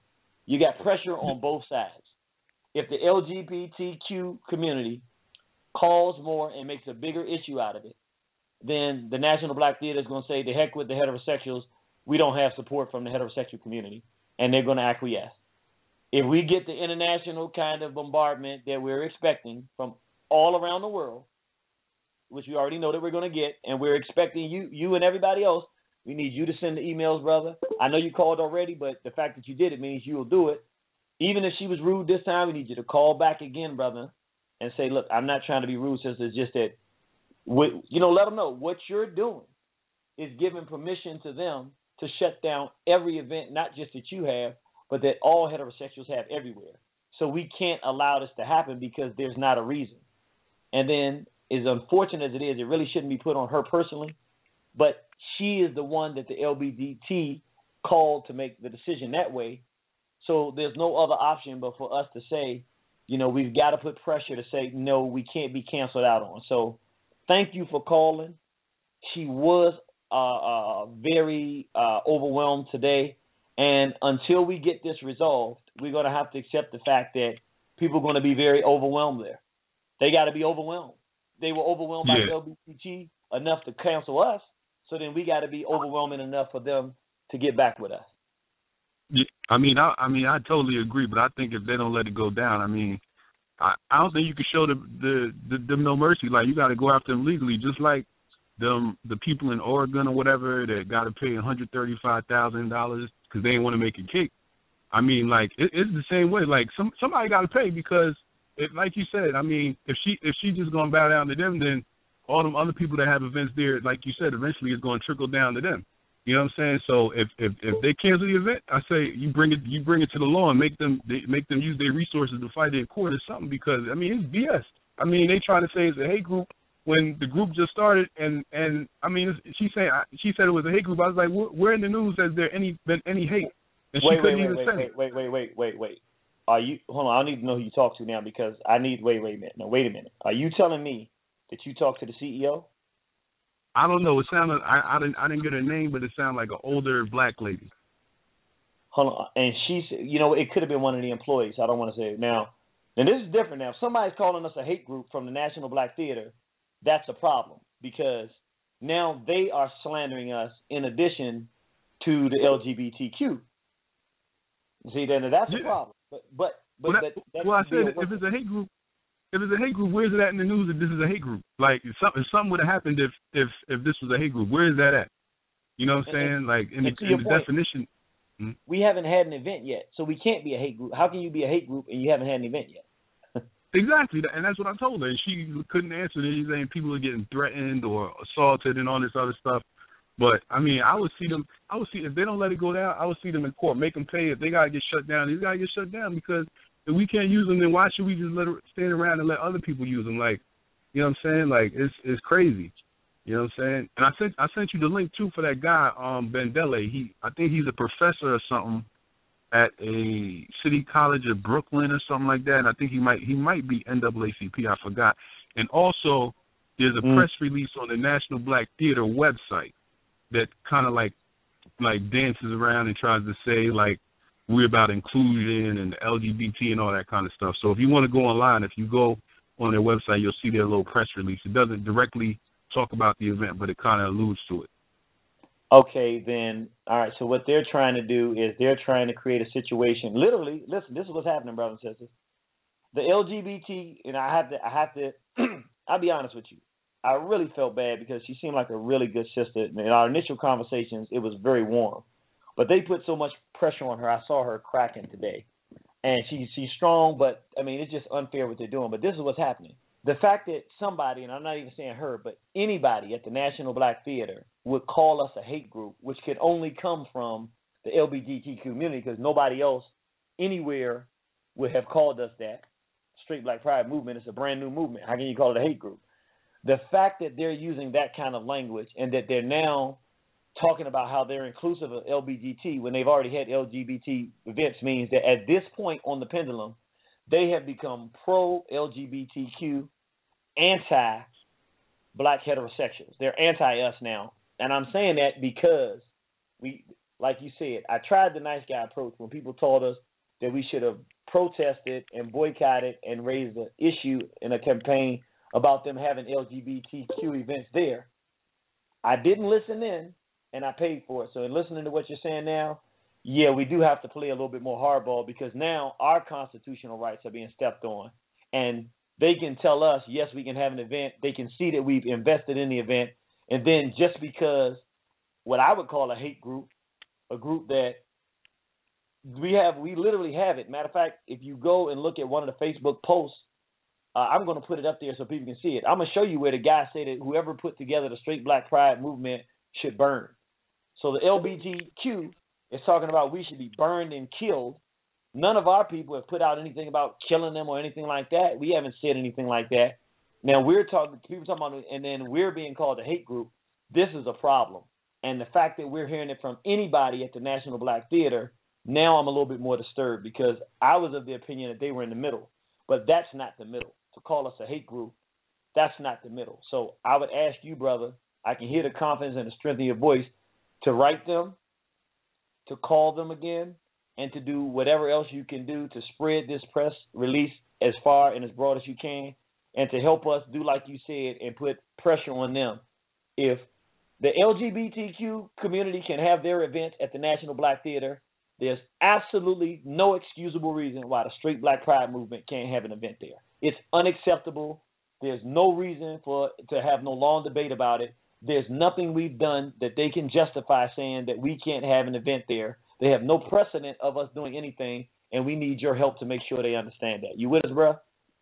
Yeah, I'm definitely. I'm gonna call back tomorrow. In fact, when I called, she called me back and was like, "Where did you hear that we canceled the event at?" or whatever. And I was just like, I ain't really get into it with her. But with the same way you hear my voice, like how pissed off I am is like the same way she was coming at me, like trying to discredit everything. You know what I'm saying? Like saying people were assaulted or being threatened and hate group and all this kind of stuff. So I mean, this is what I want you to do when you call back. I want you to specifically state, from your understanding, it is the LGBTQ community that is calling and making the threats. They're posing as straight Black Pride people, but they're the ones doing this to try to legitimize their statement about us being a hate group. Ask her for anything that she can prove, or say, can you show me who that person was and why you say they represent the straight Black Pride movement? And what you'll notice, you say, I do not know them, and I cannot say that they represent the straight Black Pride movement because they do not. And then we have to say, well, the LGBT community is the one that started this. So they're the ones that are the hate group, and they're the ones pushing this. And we can't, look, you know what to say. I just want you to take the hardball approach, respectful, but we need to do the same thing to them that is happening to us. If the LGBTQ community can get her to where she's now hostile towards us, then we have to get it to the point where she got to be hostile to them and say, look, these people had an event. They haven't done anything. It's a new movement. At least wait and see what they do before we classify them as a hate group. We got to get her to where if the pressure can go one way, the pressure can go the other way. What you think, bro? Oh, no, that's true. I mean, I'm going to call in. I'm gonna send it out to a couple other people because I actually sent the event to a couple of people, and, they was feeling it. They was like, I like the idea of this. I just think it just needs to get more word out, you know what I'm saying, so people know that it's there, because a lot of people is feeling it when they see it. Like, if they, a certain way, they're going to feel it. So I'm gonna call back tomorrow and try to have some other people call. But I ain't going to hold up your line. I know you got a lot of calls, so I appreciate your time. And email, too, because we want a record so that we want them to count. If they counted 100 emails from the homosexuals, we want them to count 1,000 emails from us so that they realize you making a big, serious decision when you decide to come against this force of decent African people and families. You're coming against us and our children. I'm going to even have my daughter do something on it. All right? All right, brother. All right, brother. Thank you. Take care. Straight Black Pride. That's our brother there. We appreciate you. We on the move, brothers and sisters. Praise Nat Turner. Glory to God. Long live the spirit of Dr. Khalid Abdul Muhammad. Anonymous number. How you doing, brother? Praise Nat Turner. Glory to Garvey. And long live the spirit of Dr. Khalid Abdul Muhammad. How you doing, IG? MIA, but whenever there's a battle, she's in the HOU. Stop that. I got a lot going on. Stop it. I'm here, though. I am here. Man, first I just want to say, basically, the fact that they're going to such lengths just shows that they realize that their death style is wrong and that the straight Black Pride movement will shame them just by the presence of the people, and so just the fact that this movement was created, isolating like specific groups, like you said, you got Muslims, you got the NOI, you got the Hebrew, everybody, that shows unity, and that's what scares them, because to date they've been able to separate us into different groups and put one group against the other based on ideology. And, and when you start to get, Christians, Muslims, and just different people of different faiths, and Pan-African is all up under one umbrella, under, something that we can all come together under, being straight, being Black, and being proud of it, that scares them to death as far as I'm concerned. And so the brother that called right before me, he kind of, alluded to what I wanted to say. Now, IG, I love you. I love the family and everything, but, I love your fire even more. And I think are being too compromising on this. I think that, you know, we have to be uncompromisingly straight, black, and proud in regards to, you know, the things that we want to do and the venues that we want to have. Now, I don't want to destroy a black business, but when do we start to hold these businesses and organizations accountable for standing strong? You know, when now, had you not said that they were independently owned and operated, then maybe I can say, okay, I can understand why they're caving to the pressure. However, I don't understand it, because if you're independently owned and operated and you're black owned and operated, then, like you said, they have the power to make the decision. Now, what I will say is if they lose money by losing the LBGT, you know, funding or whatever they have, then a lot of these, you know, venues that we have and all the organizations that are holding functions and lectures and things there should maybe go into a contractual agreement with them for like an annual. We will have our annual here at the National Black Theater, you know, because we don't want you to lose that money. So that they're not in fear of losing that revenue. They can actually count on having it. Okay, so if we take away the LBGT, we have to replace it with something. You know what I mean? So we have to show them our support by saying we will hold our function at your venue contractually. So, you know, that takes the fear away. But I wholeheartedly believe we have to stand strong. We have to hold them accountable, and we have to be a little more forceful. Respectfully, yes, but we have to take a stand and say, look, we can't support you if you cave to this. And that's just the bottom line. So, you know, I need your fire back, brother. I need your fire, and I need you to, you know, we can't compromise on this. So, you know, and I support it, and I will be calling, writing, and doing whatever it is that I can to make my voice heard. But, you know, I believe that we have to take a stand, and we have to hold them accountable. I do. Okay. I'm going to say this. I'm going to tell you this. I'm so glad you didn't MIA me tonight, because you know when you're I'm in a position. The brothers and sisters around the world gave me this position, and they gave it to me, I think, because they probably what you just said. But the thing is, you know, not wanting to warn horizon to the spirit, to the straight black pride movement in the sense of the fight, you know, trying to be peacefully coexist. It's been a good feeling for me to be able to be part of something where we're building something. But to your point, the people put me in this position because I fight. That's so right. If I fight, and these homosexuals are putting pressure on black institutions to throw us under the bridge, institutions that we have supported, not only can we say we will go into contractual agreements and talk to the different promoters that we know that do consistent events there on a regular basis and say, look, we'll guarantee you, each of these promoters, we're guaranteeing you 4 events per year. We're guaranteeing, so that's 8 events right there. And Absolutely. We can actually say, we'll guarantee you another 4. So then you got 12 events. We can actually do that and guarantee a certain amount of money to each of those events that we'll pay for the facility. Not only that, but daggone it, you're right. If they can play hardball, we're not going to win being those suckers. We got to play hardball too. That's right. That's ain't no negotiation. How are we going to negotiate? We're straight. We're black. We support your institution. We've been doing it for 40 years, and now you throw us under the bridge because a bunch of homosexuals tell us that we can't bring our families to celebrate being black. That's right. You're right. That's right. Right. They trying to push us in the closet. They trying to reverse the roles. It's like, you know, you always talk about, you know, homosexuals coming out the closet. Well, they trying to put heterosexuals. They're trying to reverse the whole role and make it wrong to be heterosexual. Make it wrong to be straight, black, and proud. It's not going to happen. It's just not going to happen. We can't allow that. We can't allow it. So, you know, whoever they got backing them, you know, one thing I would say, you always got to follow that money, too. You know, follow that money. And like, they said, you know, going to those congressmen and whoever they are, or, you know, whoever's supporting them, mayors or whatever. But, yeah, you know, they have to feel the pressure, too.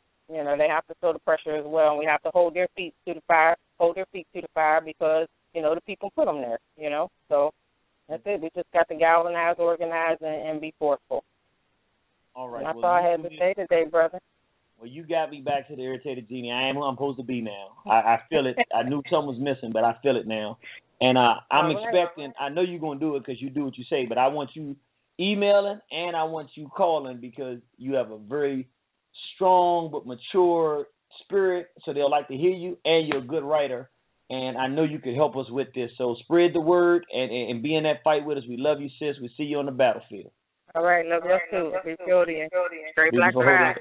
Straight Black Pride. My sister Macy brought the irritated out. Got the irritated back in the pocket where I'm supposed to be. You know what? She right. We do got to turn it up a little bit. The spirit on it ain't quite where it's supposed to be. There's no right. They don't really have the right to turn us away because the homosexual said so. If it had been something else that had occurred that led to this, it would be different. I got to stop. It's really not that. The National Black Theater does not have the right to spit in the face of heterosexual black people who have supported them for 40 years. We love them. They have the obligation to give the love back, man. There's no way that you can have Dr. Khalid Abdul-Muhammad in your facility on a regular basis and respect his right to speak, and then in his absence, when homosexuals decide that people like him who want a voice to speak about black love and unity come back to speak and have black unity, you now tell them they can't do it because the homosexuals told you that they can't do it. What are you then doing to Dr. Khalid?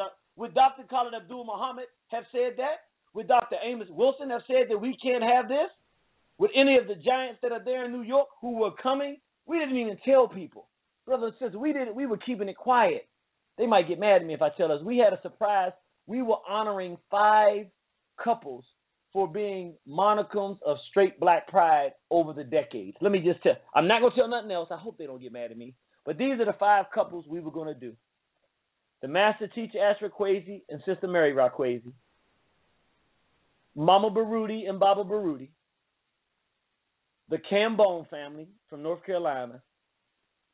Our brother Leonard Jeffries and his wife. And Professor James Small and his wife. Because each of them have been shining representations of black man-woman couples that have fought for black people over the years. And once we talked about it collectively, those were the 5 that we were going to honor. Those are 5 that we're going to honor that day. We had discussed it and we came. I can tell you, we already had the 5. We were so excited. I ain't even going to tell you how it's going to be done. I don't want to give too much away. But it's an exciting thing. Let me tell you. It's really exciting what we're doing. I'm telling you, what's going to happen on that Sunday, on the Saturday, we're going to have a good day in the park. And Sunday, man, it's going to be something you can't imagine. You're really going to enjoy what we're going to make out of this thing. But right now, we're in the fight zone. Ain't no doing nothing to this thing if we don't fight and make it happen. And it is our job to hold the National Black Theater accountable. We're not blaming them for this because they haven't definitively thrown us under the bus yet. But we're going to hold them accountable and say, you said we could do the event here. We haven't done anything.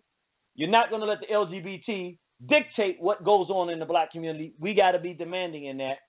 And at the same time, brothers and sisters, we got to stand firm, but not make them the bad guy at the same time. They just got to do what's right. They have to do what's right.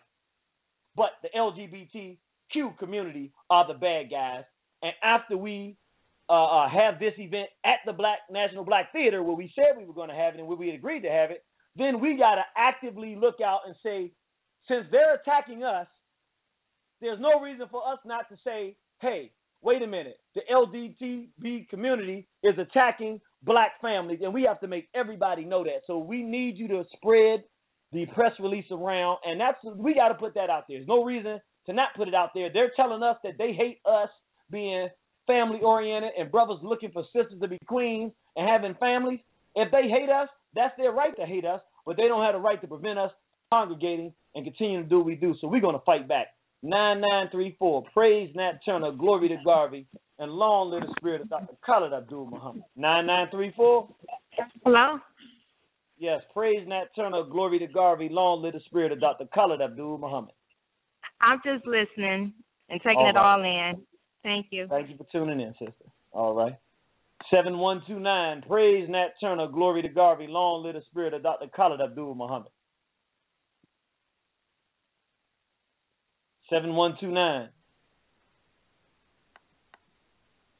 4922. Praise Nat Turner. Glory to Garvey. Long live the spirit of Dr. Khalid Abdul Muhammad. Praise Nat Turner. Glory to Garvey. And long live Dr. Khalid. My brother, the first thing we need to do is have the second Pride in the Atlanta Civil Rights Museum auditorium. And the third thing we need to do is start organizing ourselves, because the entire Democratic National Convention Committee is the LGBT. And they do not have the votes. They use us to carry out their agenda.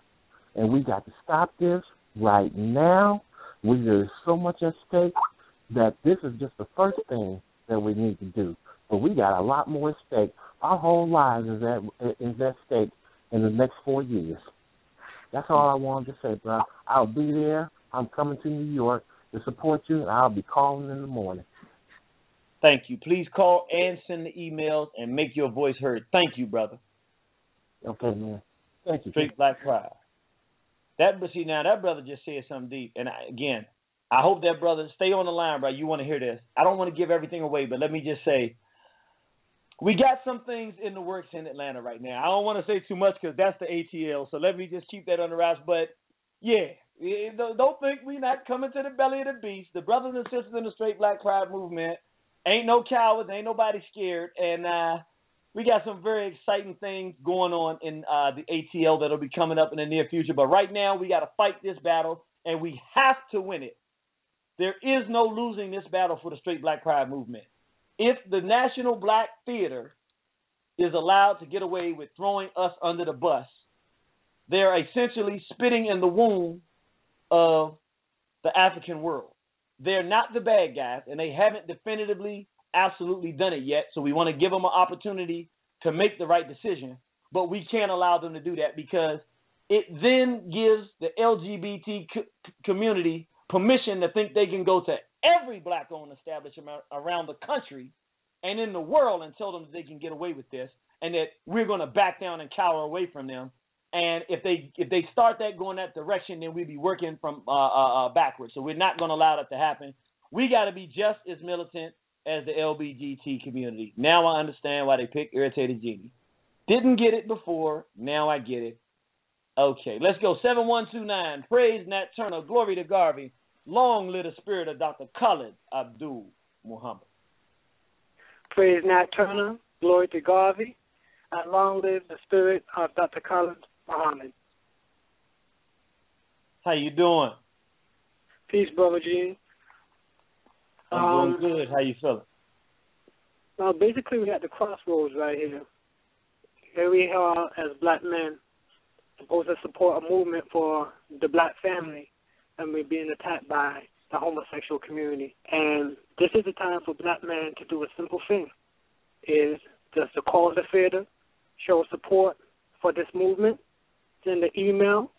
This is not even hand-to-hand combat. This is a very simple thing.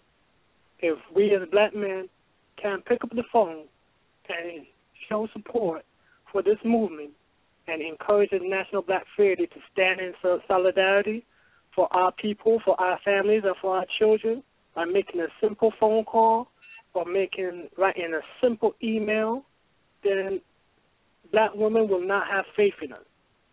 We have to make this stand, and we have to be strong and firm and strategic. That means yes, get attorneys, reach out to politicians if we have to, even the conscious black community in New York. This is Harlem. This is a strategic move right here. This is Harlem. We're in New York. This is Pan-Africanist community. If we can't make a stand here and this move and lose this venue, then that's it. It's going to be like how you explained with Project Comedic Visions with Brother Kush, when you had that confrontation in the black church, when the lesbians and gay community came in and spoke, y'all showed up. If y'all didn't show up at that moment, something else would have occurred, and then they would have been into the movement far deep already. So here we are at the crossroads again. If nothing happens here, if we as black men don't stand up, because the sisters are already here supporting us. The sisters are down. They're making a call. That's right. We brothers need to stand up and do what we need to do. If we can't do a simple phone call, a simple email, and this is not hand-to-hand combat, then we ain't men.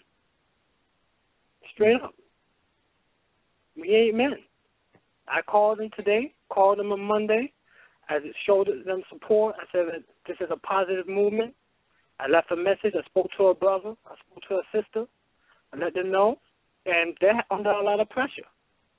They're not getting enough calls from our family. They're getting bombarded, literally bombarded every 3 minutes, constantly from this community, but not from us. They're not getting our calls. And we need to stand up, because if we lose this battle, we're not going to look good. This is warfare. Brothers and sisters, you heard the brother. He said there's no two ways about it.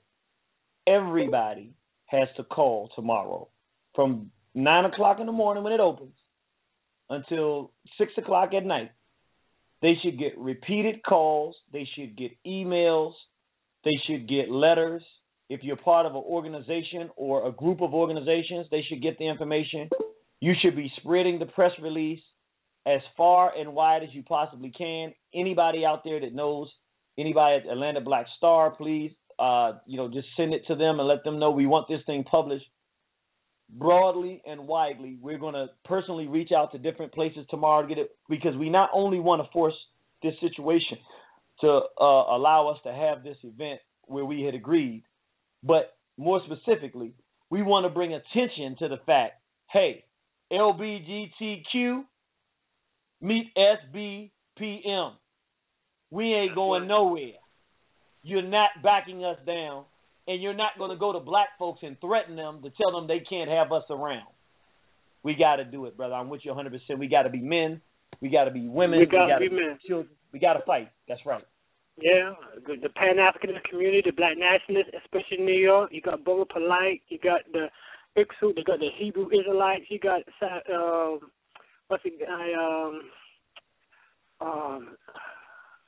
House of Consciousness. All them brothers need to be supporting you. This is a strategic move right here.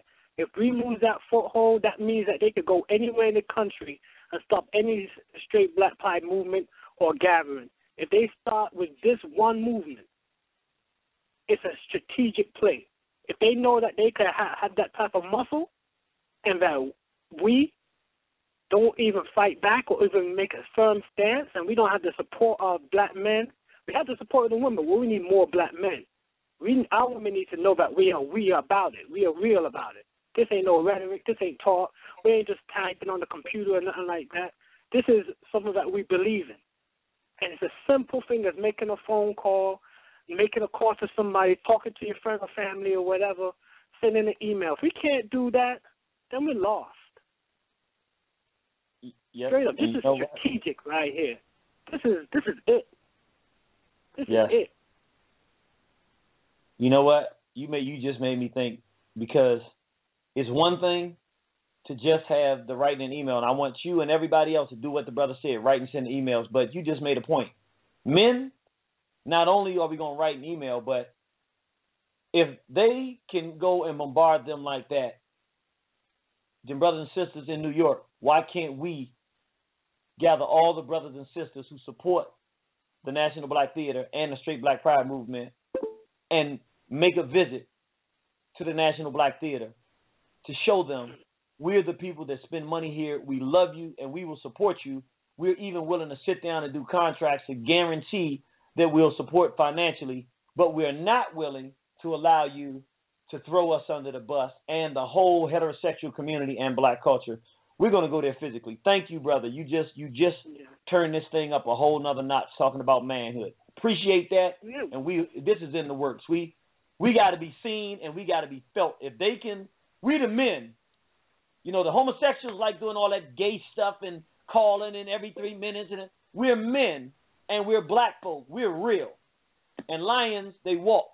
They walk and they hunt and they prowl on the ground. We got to get on the ground and show, hey, This ain't no threat. We come in to show love.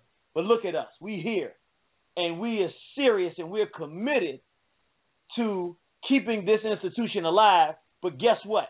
We're not going to let this LGBT community, brothers and sisters, Irritated Genie and Straight Black Pride are on our way to New York. We're on our way to New York next week. I'm going to tell y'all what day we're coming. We're going to find out what the best day is, and we're going to physically take a day and get the people out there. I'm going to call up Sarnetta. We're going to talk about getting on it. I can barely walk right now, but it doesn't matter. I'm walking. I'm coming up there. You're a warrior. You're a warrior. Out there. Yo, That's we right. out there. We're going to be face to face, and we're going to go to the theater with love. We're here. Look at us. We have families and children. People, you can't throw us under the bus, but bruh, it's on. It's on. It's on. That's right. Thank you, brother. Thank you, bro. Peace. Straight Black Pride, man. Y'all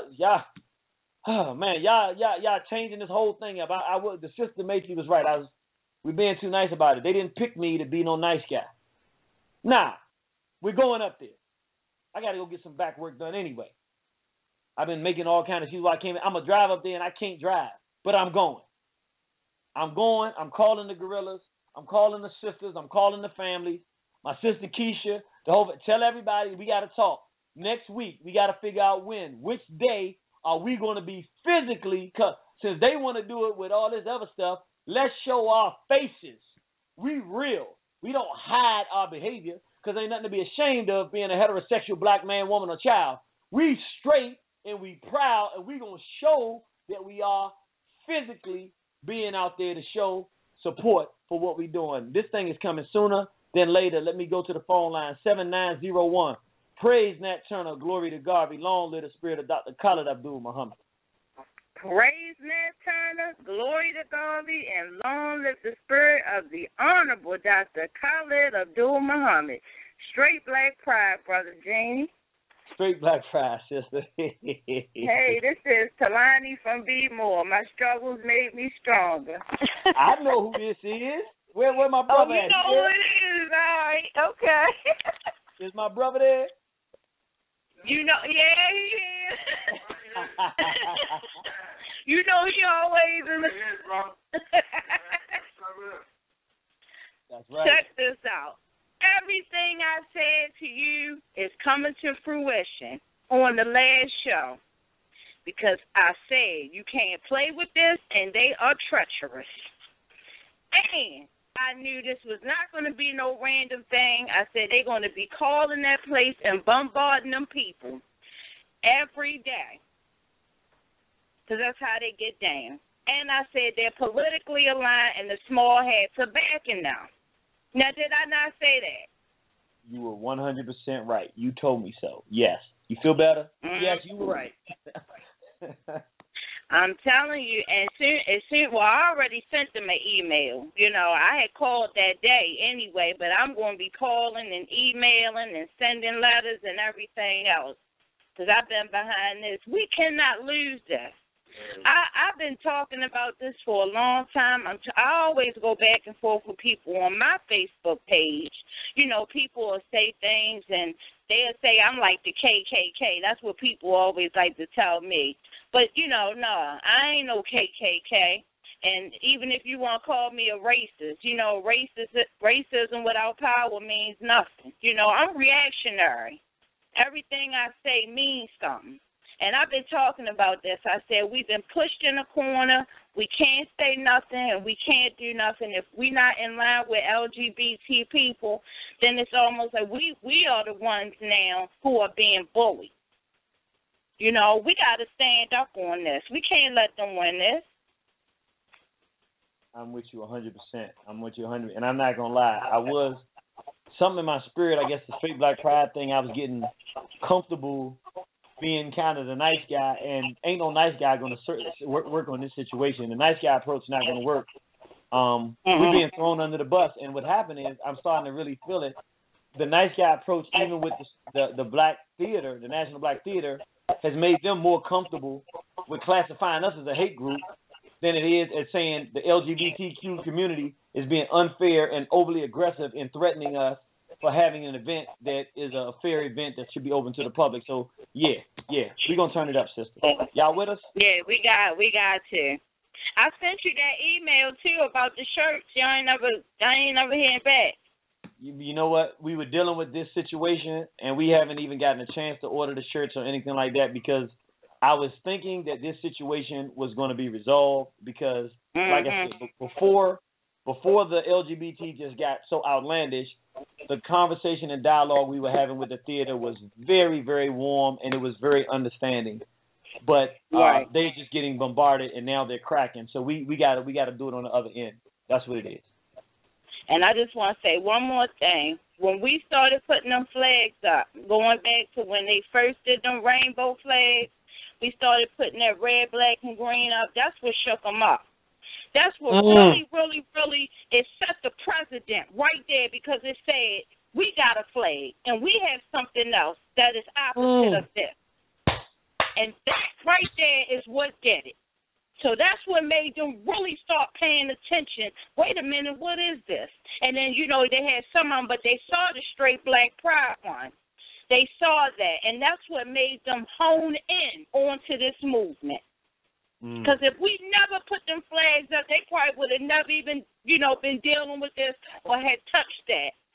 But I'm telling you, they don't like opposites. They don't like nobody that's different from them. They will let the whole daggone world be gay if they could.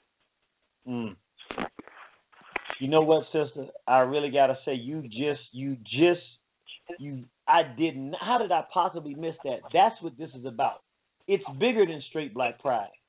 They are trying to completely collapse the RBG, red, black, green, black power, black nationalist. They're trying to force their way into Pan-Africanism and destroy the platform of Pan-Africanism, black man and woman and child. They're trying to completely eradicate it.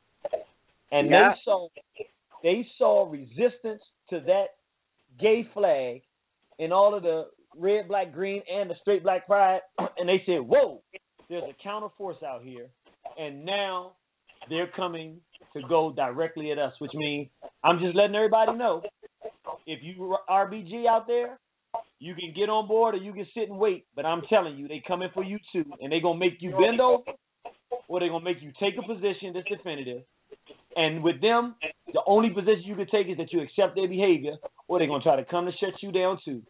They're coming after all of us. You're right. Yep. All right. That's it. I'm behind you, brother. We behind you. We behind you, brother. That's it. We appreciate you for holding our mind up, because we catch everything now, brother. We appreciate you, brother. Well, man, I love y'all. I know y'all with the squad, and we'll keep you informed. We see you on the battlefield, straight black pride. We love you too, brother. Straight black pride. All right. And even if y'all didn't know it, my struggles made me stronger too. Let's go. 0076. Praise Nat Turner. Glory to Garvey. Long live the spirit of Dr. Khalid Abdul Muhammad.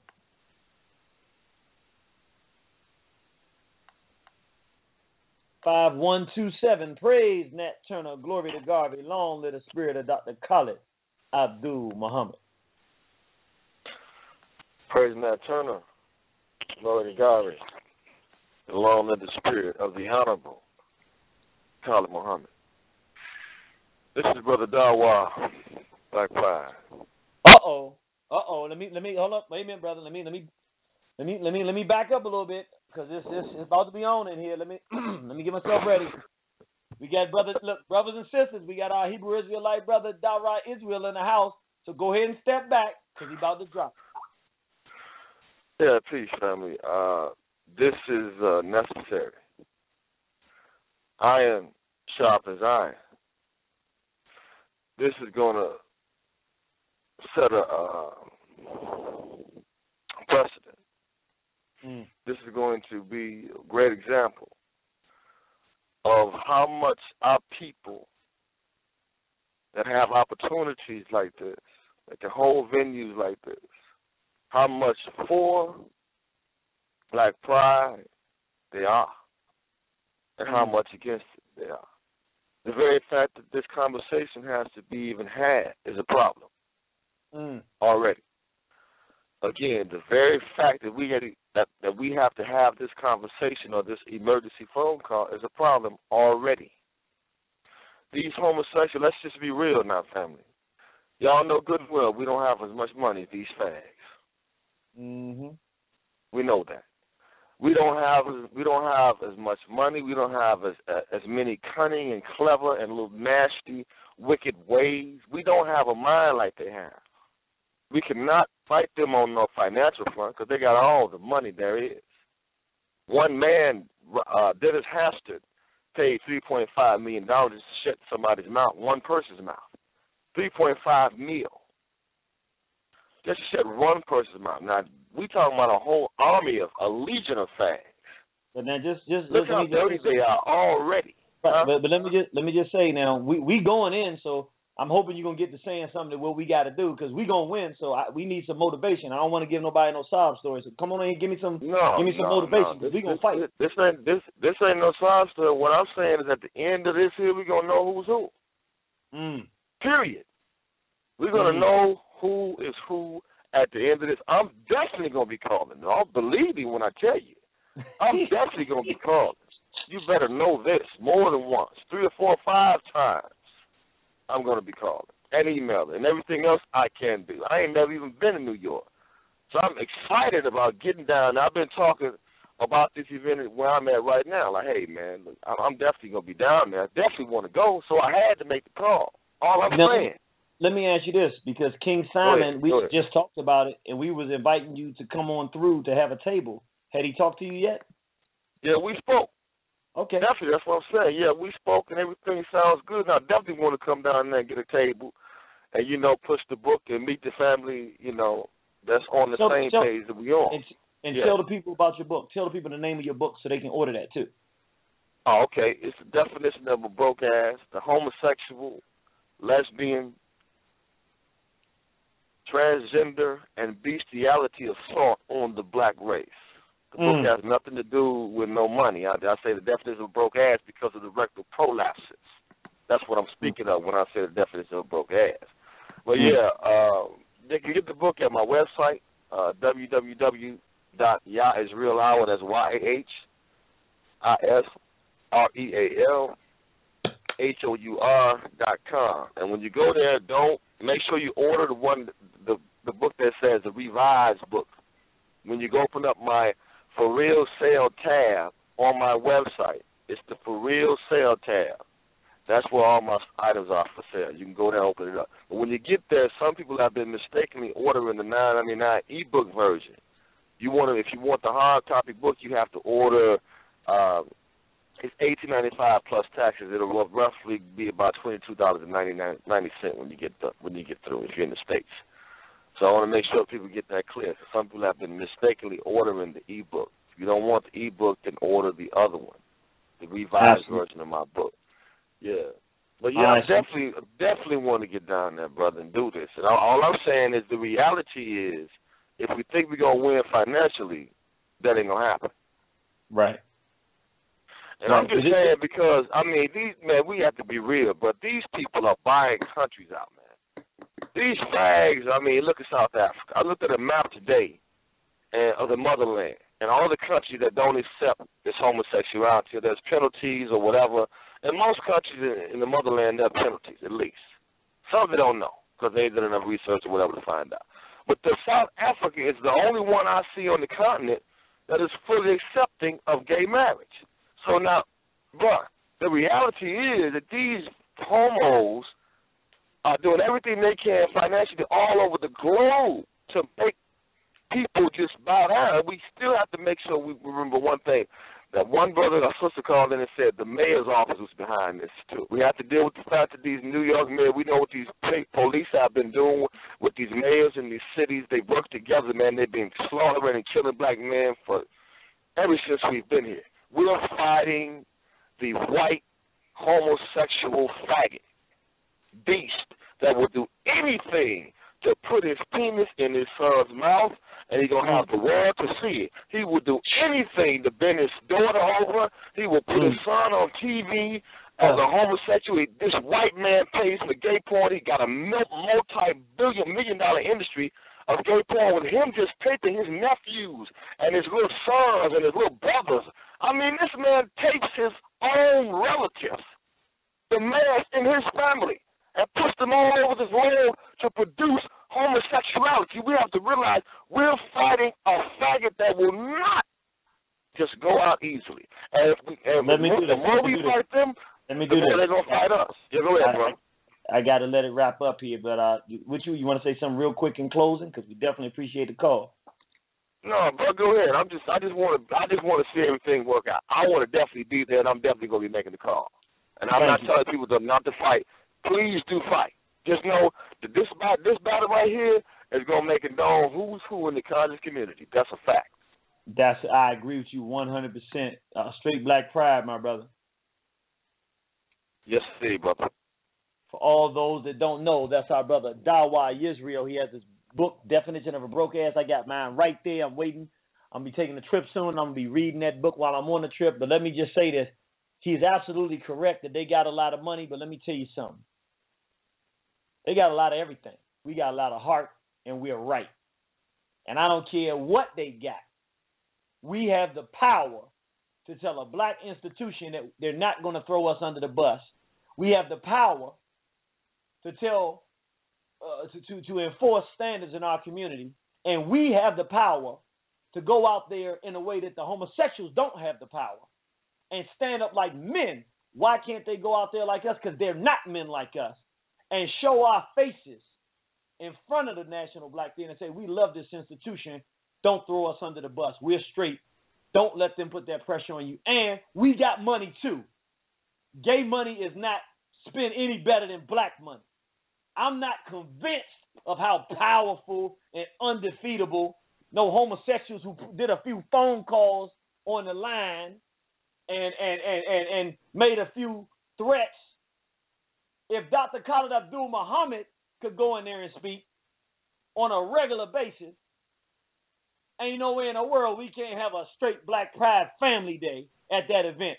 They can't win unless we're scared. And I ain't scared. We're not going to lose, brother. So we're going to win. And we got to go in there looking at how big we are. I ain't worried about how big some sick, demented folks around the world is that are freaks. They wrong. And they're big and wrong. And we have the ability to show, look how clean we are. Like our sister Macy said, look at us and look at that. Which one is right? I don't care if he got $1 million. He's still wrong. And if he used his $1 million to fight us, then I'm going to use my $1,000,000 to fight him. And we're going to win because we're right and because we're standing on our survival. And what the brother said at the end is the most important thing he could say. We going to know who is who, who the real bangers. Everybody talk hard. Everybody wants to be tough guy. Now the juggernaut is in the house. He said, these punks are saying, I'm the juggernaut. B, using it, you know how he said, I'm the juggernaut. Thank you, the juggernaut. I'm the Black Panther. Yeah, you don't know nothing about that. You the juggernaut, I'm the Black Panther. Talk to my little daughter, she ain't impressed with the juggernaut because she's impressed with Black Panther. She's Princess Shuri. They got theirs, we got ours. Let's see who's scared and who ain't. This is the battle to launch this 21st century. Who are the cowards? Who are the men? We're going to find out in this battle here. Who are the trash talkers and who the real sisters that's ready for battle. Our first battle in Frontier is a black-owned, heterosexual-owned institution that has agreed to an event that we're having for black families, has pressure put on them by homosexuals, backed by white homosexuals, to not allow us to be there. And we have more people than they have and more influence. Now we have to use that to say, no, you can't do that. And then we're going to do it after they say, yes, you can have the event here. We're going to look right at the LGBT community and say, what's your next move? Because you're not stopping us from being able to gather in public at black institutions. And we might decide You can't go to that institution if you keep pushing. Talk to me, brothers and sisters. I'm going to 1, 2, 3, 5. Praise Nat Turner. Glory to Garvey. Long live the spirit of Dr. Khalid Abdul Muhammad. Praise Nat Turner. Glory to Garvey. And long live the spirit of Khalid Abdul Muhammad. Great Black Pride. You know, so I've been listening for a while.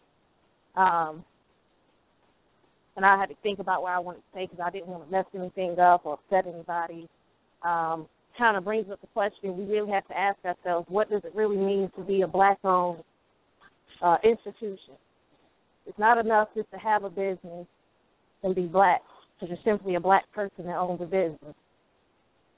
It has to be based on sound principles and a proper moral foundation. And I know we don't have, we have the money. We spend trillions of dollars a year. We have the money. That's not the issue. We have to be able to use that money to erect our own institution. I mean, I would personally pitch in. If somebody was running, I'm like, look, if this racist can run a GoFundMe page to raise bail money, we can run a page. I mean, we got plenty of skills, Black architects, masonry, everything. We can raise the money. We got plenty of good accountants, lawyers.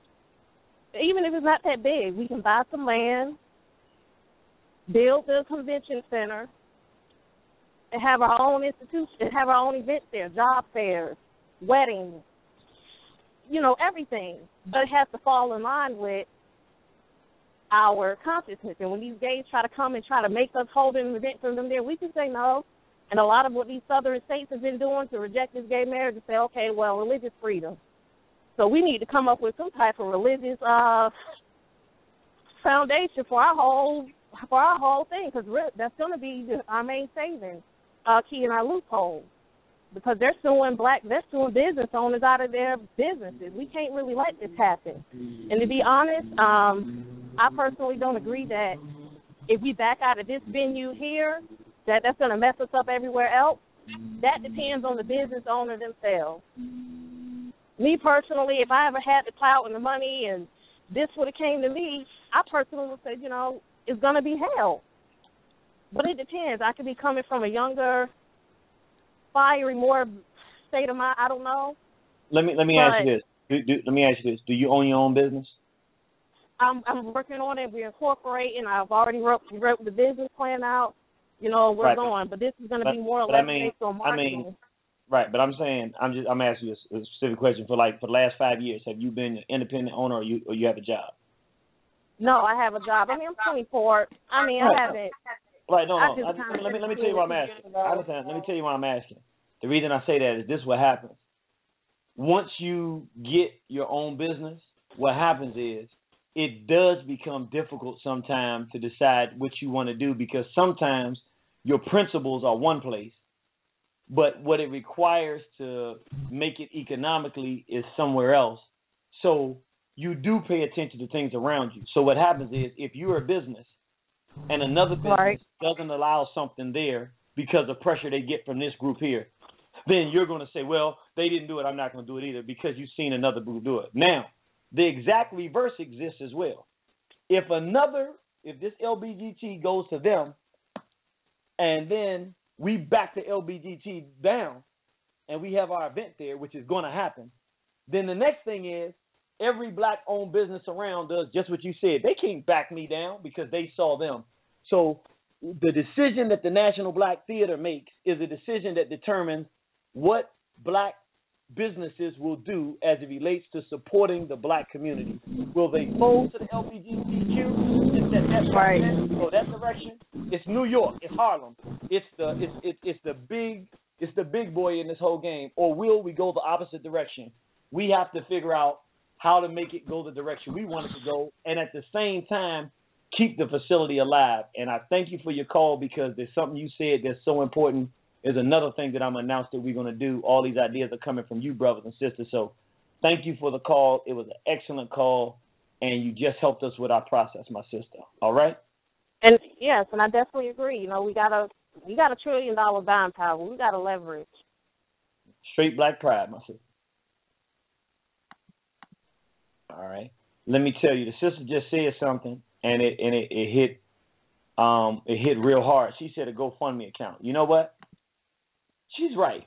There are millions of black people around the world, many of whom may not be able to make it out here, but who would love to contribute to our fight. And it's going to cost us money to fight this battle. Guess what, brothers and sisters? I don't know how to do it, so I'm going to need somebody out there who's a One Horizon supporter that I know to tell me how to start a GoFundMe. But I'm going to start a GoFundMe account for the Straight Black Pride movement to raise money to push back against the LGBTQ war against black families. We need to raise money so that when situations like this happen, we got attorneys on call, we got so that we have a funding to do it, and so that brothers and sisters out there who may not write the letter for whatever reason, or may not do the email, or who love doing the email and the letter and everything like that, but want to do something more, can actually contribute to us financially so that we can fight. If you too afraid to fight, like Brother Dawa was saying it, a lot of people are afraid to fight. If you're afraid, we ain't afraid. Give us the money. We will fight them. I am not afraid of no homosexuals. I am not afraid of no pedophiles. I am not afraid to stand up for black man and black woman. I ain't afraid. Send me the money, and you can ask anybody that knows me. I'm going to use your money to fight for our family. That's what I do. Check my resume. Talk to the people that know me. Don't just trust my word. The money will be used to fight this battle and fight it effectively as we know how. We're going to set up a GoFundMe. I don't know nothing about it. I just heard people talking about it. The sister brought it up. Y'all help me figure out how to do it. And I know people are going to contribute because there's Christians out there, Muslims, Jews, Hebrew Israelites, everyday black people who are sick of this homosexual agenda. They want to help. And if they could just send money blindly to an account and let us do the fighting, they'd be happy. We are happy to do the fighting. I ain't never would have thought about that. I don't ask people for money, but you know what? We're going to do that. I'm going to ask for money now. Y'all making me change up all kind of ways tonight. You got me half walking, running up to New York like I could actually get there, doing GoFundMe accounts, turning this thing up, not letting the National Black Theater off the hook. Because, I mean, the sister was so warm, she was really breaking my heart the whole time. If I had the power, I probably would have folded on the whole thing, but there's more people involved in this than me, so I didn't have the power to back down anyway, but I definitely ain't gonna do it now. Y'all bringing the genie out. 0027. Praise Nat Turner. Glory to Garvey. Long live the spirit of Dr. Khalid Abdul Muhammad. Praise Nat Turner. Glory to Garvey. Long live Dr. Muhammad. This is Will from Patterson. You guys hear me? Yes, sir. Brother Will from Patterson. How you doing, warrior?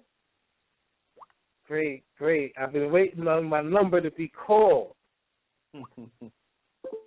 So you're basically saying everything that I've been texting back and forth with a friend of mine. And, I mean, one of the first things popped in my mind was like, screw this theater. We'll take our heterosexual dollar elsewhere. Shut them down. Show them who's boss. You say we have the numbers. You know, essentially we've been asleep at the wheel. We're really about to see what we're up against with these guys. They're well organized. You know, all you got to do is go back to that 72 Gay Manifesto. You see, these guys are well organized, powerful, funded. They're there. So gloves is off. Dealing with these so-called nice people, they can't be too nice or heterosexual or independent if they, you know, do business that way. So, listen, we're in for a fight. The line is wrong. It's done. We're there. So, you know, when you say things like, I seen one of your videos and you were speaking that, you know, physically we're not going to allow this to happen as men, you know, that brought out the warrior in me. But I on the other hand, I know you shouldn't be saying that because that's ammunition for them dudes. And, like, you know, now they can say you're violent. We're this, we're that. That's, for the most part, you know, that's the truth. And you're not, you know, toning nothing down. There's no time to sugarcoat nothing. So, you know, that's what it is. So, you know, it's a bigger hand that worked and all of, you know, our ancestors are there. They're speaking through these things. Is done for, everything's done for a reason. So we're here now. So I see your work. I hear you. I'm there. They're getting my calls. They're getting my texts. They're getting everything. We're there. And let me ask you this. So I'm rallying people. How far is Patterson? How far is Patterson from Harlem? 30 minutes. So look, you know, let me tell you this. I worked Wall Street. I worked in Brooklyn. I'm there. Look, this is what I want you to do. Yes. This is what I want you to do. Yes. Pay attention to the Didon Kimathi Facebook page, Irritated Genie, because I'm going to announce when we're coming up there. We might do it this weekend. I just got to figure out when I can get everybody there. We are physically going to get on the ground, and I want you to bring all your homies, everybody that's straight and ain't afraid. And we're not going there to fight. All we're going to do is say, look how many of us it is out here. We got Patterson, we got Brooklyn, we got Bronx, we got Queens, we got Harlem. All of us are heterosexual. All of us love the National Black Theater. We don't want to be thrown under the bus. Show us the love. Let us have our event here. And we're going to sit down with you and even talk contractually how we can make sure that we continue to bring money to you, but don't throw us under the bus. We want you to be there, brother. That cool? That's cool. I'm there. All right. So I'm there. So like I said, you know, people don't realize this separation is not by choice. When you know,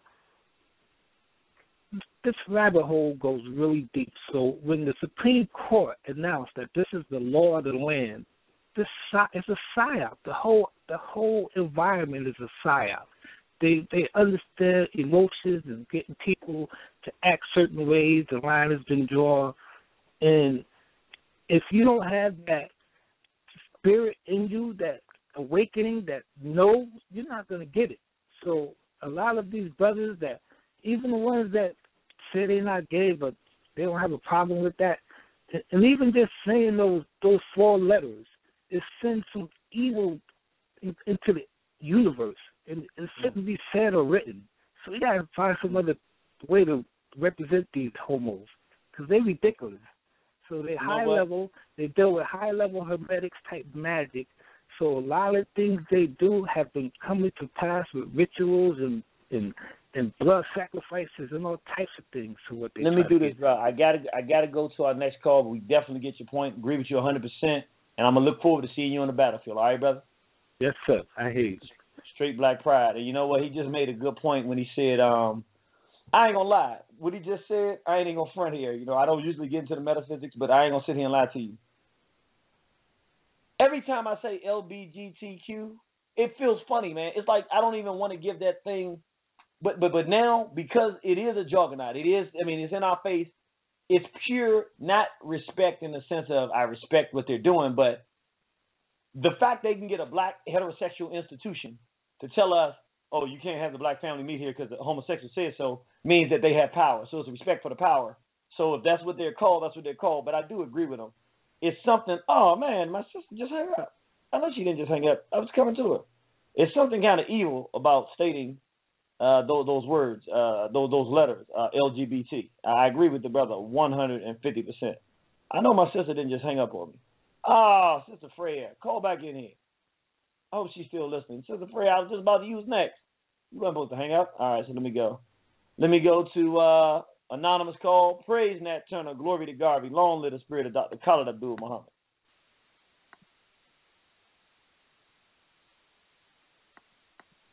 All right, let me go to 3952. Praise Nat Turner, glory to Garvey. Long live the spirit of Dr. Khalid Abdul Muhammad. Praise, Jenny. I'm just listening in, but powerful. It's praise Nat Turner. Praise Turner, glory to Garvey in the spirit of Dr. Khalid Muhammad. Yes, sir. How you doing, brother? Just listening, and I promise you that the National Theater will receive a personal and business letterhead with a memo. Please continue. Thank you. That's what I'm talking about. See, the brother saying, I'm going to take it that next level, step the game up. I'm going to step it up, professionalize it, and show them, hey, look, we're not here to be walked over like that. That's what we need. We need everybody to step it up a level, and we're going to take it up a notch, and I'm going to call the crew and see if and when we can get up there this week, because I think it's absolutely necessary that we be seen, not just talking from distance and doing a little gay thing, email and stuff like that. We need to be seen face to face and say, hey, this is who we are. This is what we believe in, and this is what we do. We need you to reconsider this because, we got to do it straight up. Okay, the sister says she's doing, but I need my sister Freya to call back. If you call back in, Sister Freya, I know you're listening. If you call back in, you'll get back online. You'll be the first call I take after my call. So I'm going to take this 2513, and if you call back in, I'm going to you, Sister Freya. Let me go to 2513. Praise Nat Turner, glory to God, be long live the spirit of Dr. Khalid Abdul Muhammad.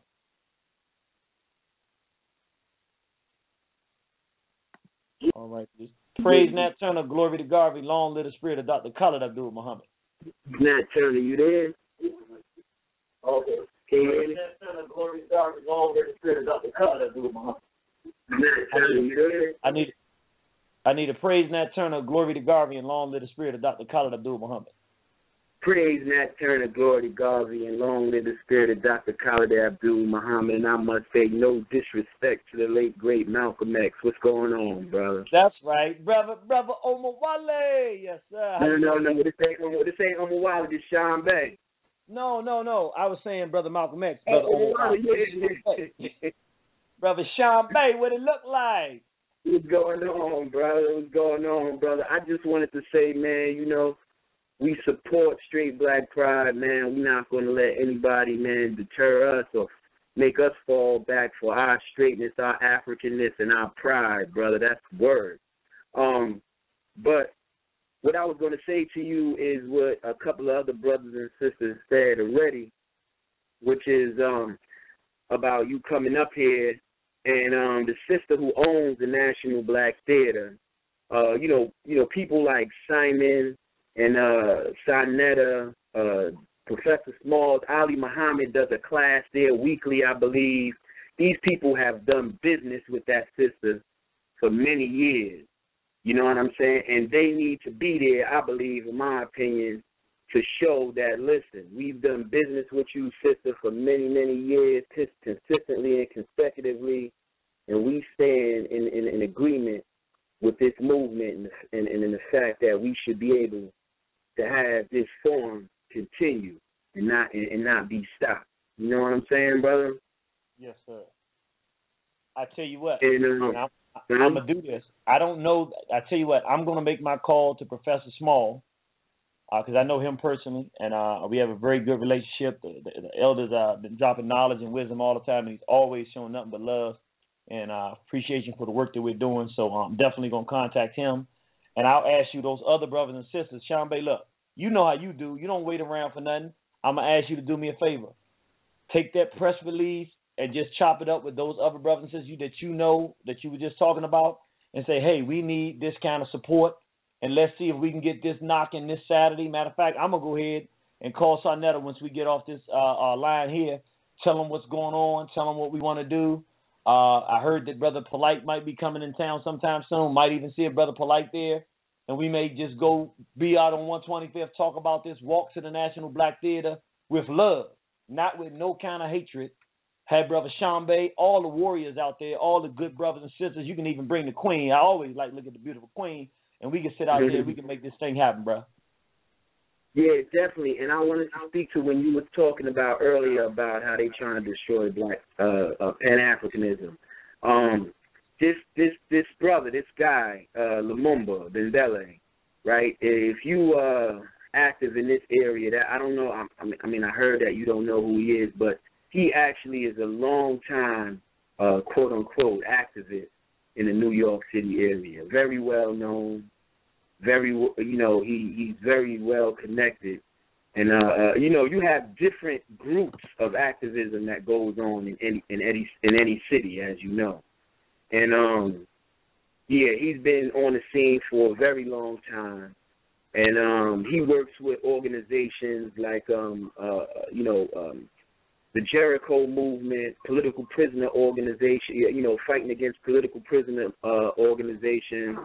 He's a co-founder of the Black August that goes on every August. That's supposed to be a tribute to Jonathan Jackson and George Jackson. And those organizations, as you know, also Free Mumia.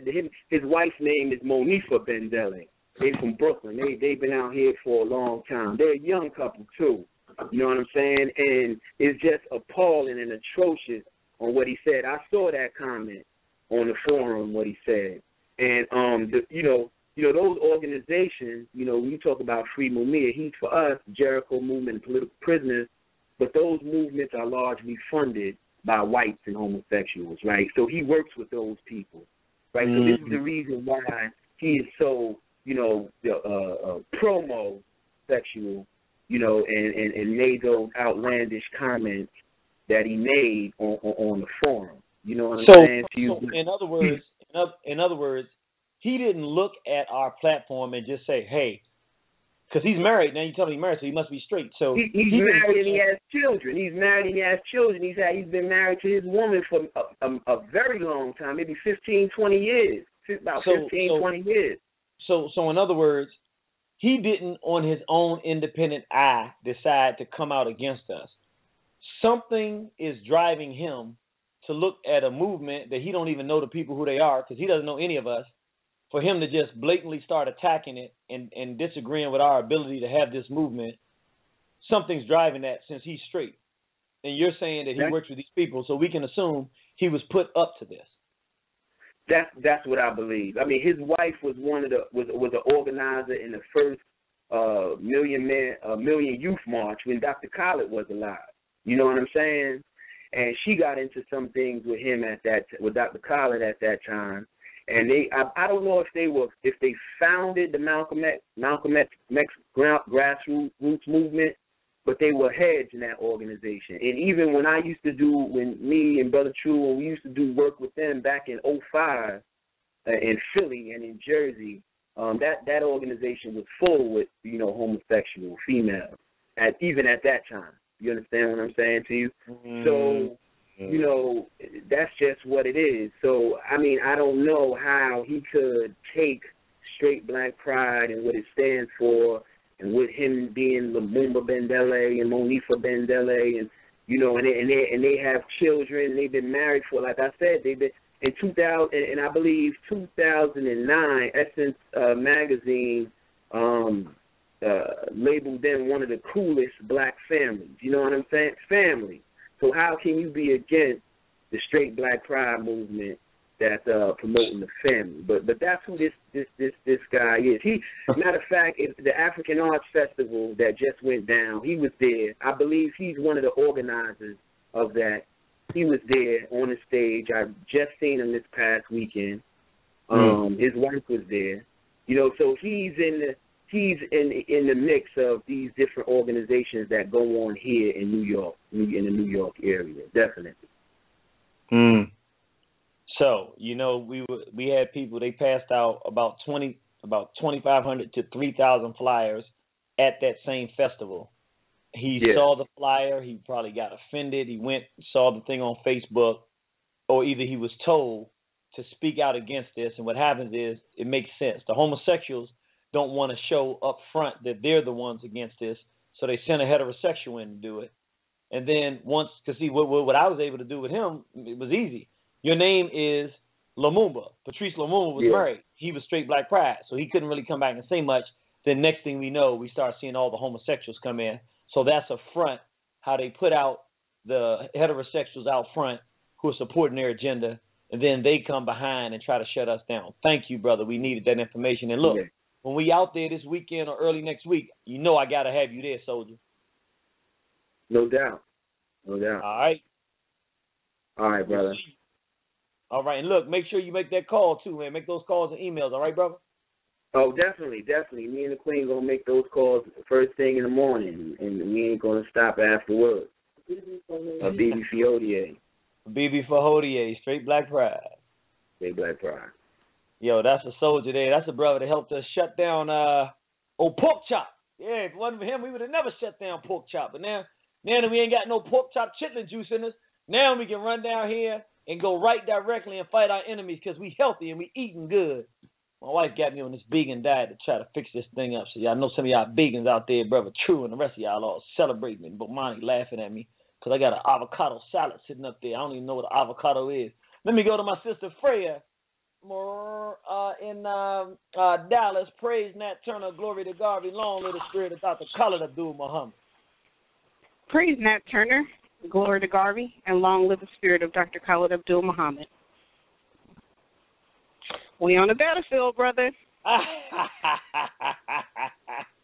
This your kind of thing, ain't it? You happy, ain't you? No, I'm not happy about this. This is really messed up. But I mean, they brought the fight to us, so we really don't have a choice. Either swing back or just get demolished. Mm. Well, you know we ain't in the business of getting demolished, so you made that one easy. Nope. I'm swinging back. Swinging back. That's right. So, That's right.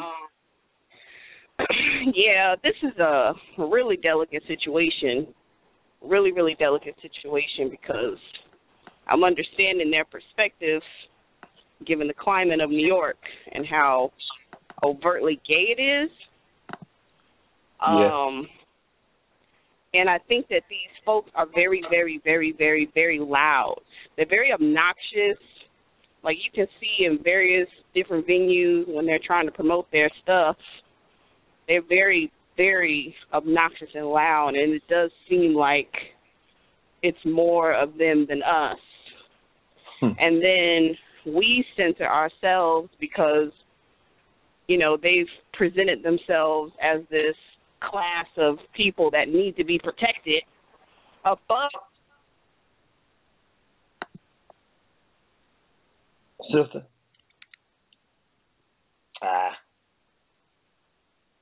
The line dropped on me. Wait a minute. You still there, sister? Brother? Yeah, I can hear you now. Yes, brother, I'm here. Okay, good. I'm not sure what got cut off. You good. You said they present themselves as? Oh, they present themselves as a class of people that have to be protected. And they present themselves as a class of people that their sexual deviance is more important than their blackness. And that aspect of them needs to be protected. But I think in this situation, I don't want to give up on the black theater at this point.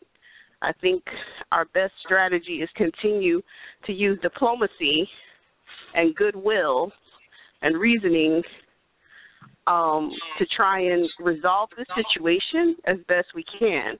And all of the other suggestions in terms of trying to gather, try to quantify our support.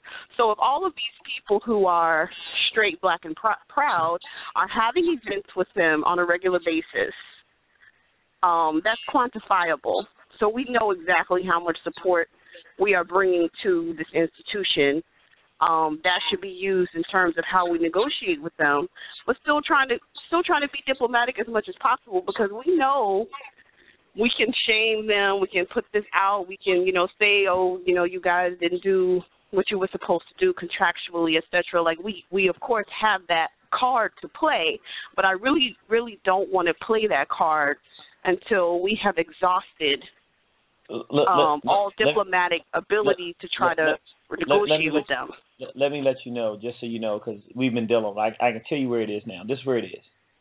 It's at the point now where they're afraid of the LGBT, so they're not interested in hearing any diplomacy at this particular moment. The only thing that will make them listen to diplomacy, the only thing, is a flooding of people that outnumbers the flooding they got from the LGBTQ, to where they look over here and they have 20 people sending an email from LGBTQ, and over here they have 150 saying we support straight black pride, we're not happy with this, and we go into their doorstep, and the phone calls, and the faxes, and the emails. That's the only way they'll even open up at this point. Not because they're against us personally, it's not personal, but because they're so afraid at this point, ain't no diplomacy going to work at this point. They got to see, hey, we got this many people, and if we don't come with that is diplomacy in my eyes. That is being diplomatic. We're still not going after. It's still salvageable at this point in time. I just think, like, from their perspective, okay, here it is. They have to sell tickets to other things as well. They have other business that they need to conduct during the day. These LGBT crazy folks have not taken into account that the National Black Theater needs to conduct their business throughout the day. But you got to listen. They are not taking into account, and they're calling. Sister, please listen. I need you to listen. I hear what you're saying. You're being reasonable. I need you to stop for a second and just listen to me. I know what I'm talking about from talking to them. They're past that point. You're way back. The LBGT has got them to the point where none of that. They're not looking at why are the LGBT harassing us like that. They're not looking at that. It's like, let me give you a good example. It's like I call up somebody and say, hey, can I come over your house? And they say, yeah. And then the bully goes to that person and says, if you let this person in your house, I'm going to punch you in your face. Well, at that point, if the person gets scared, they call you up and say, you can't come to the house.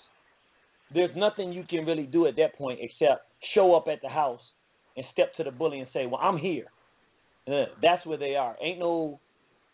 They're not looking at what the LGBTQ is from the perspective of how much damage that the LGBTQ is looking. They're looking like they're so afraid of the LGBTQ that they have to side with them.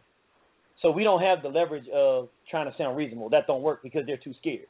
We got to be like, hey, we coming and they coming. Which one do you want to come? Which one? I hear what you're saying. It's not gonna work. But we've already talked to them. They passed that point. They're scared. I'm not talking negative about it. They just scared. I mean, they ain't thinking like that. It's not reasonable anymore. It's fear.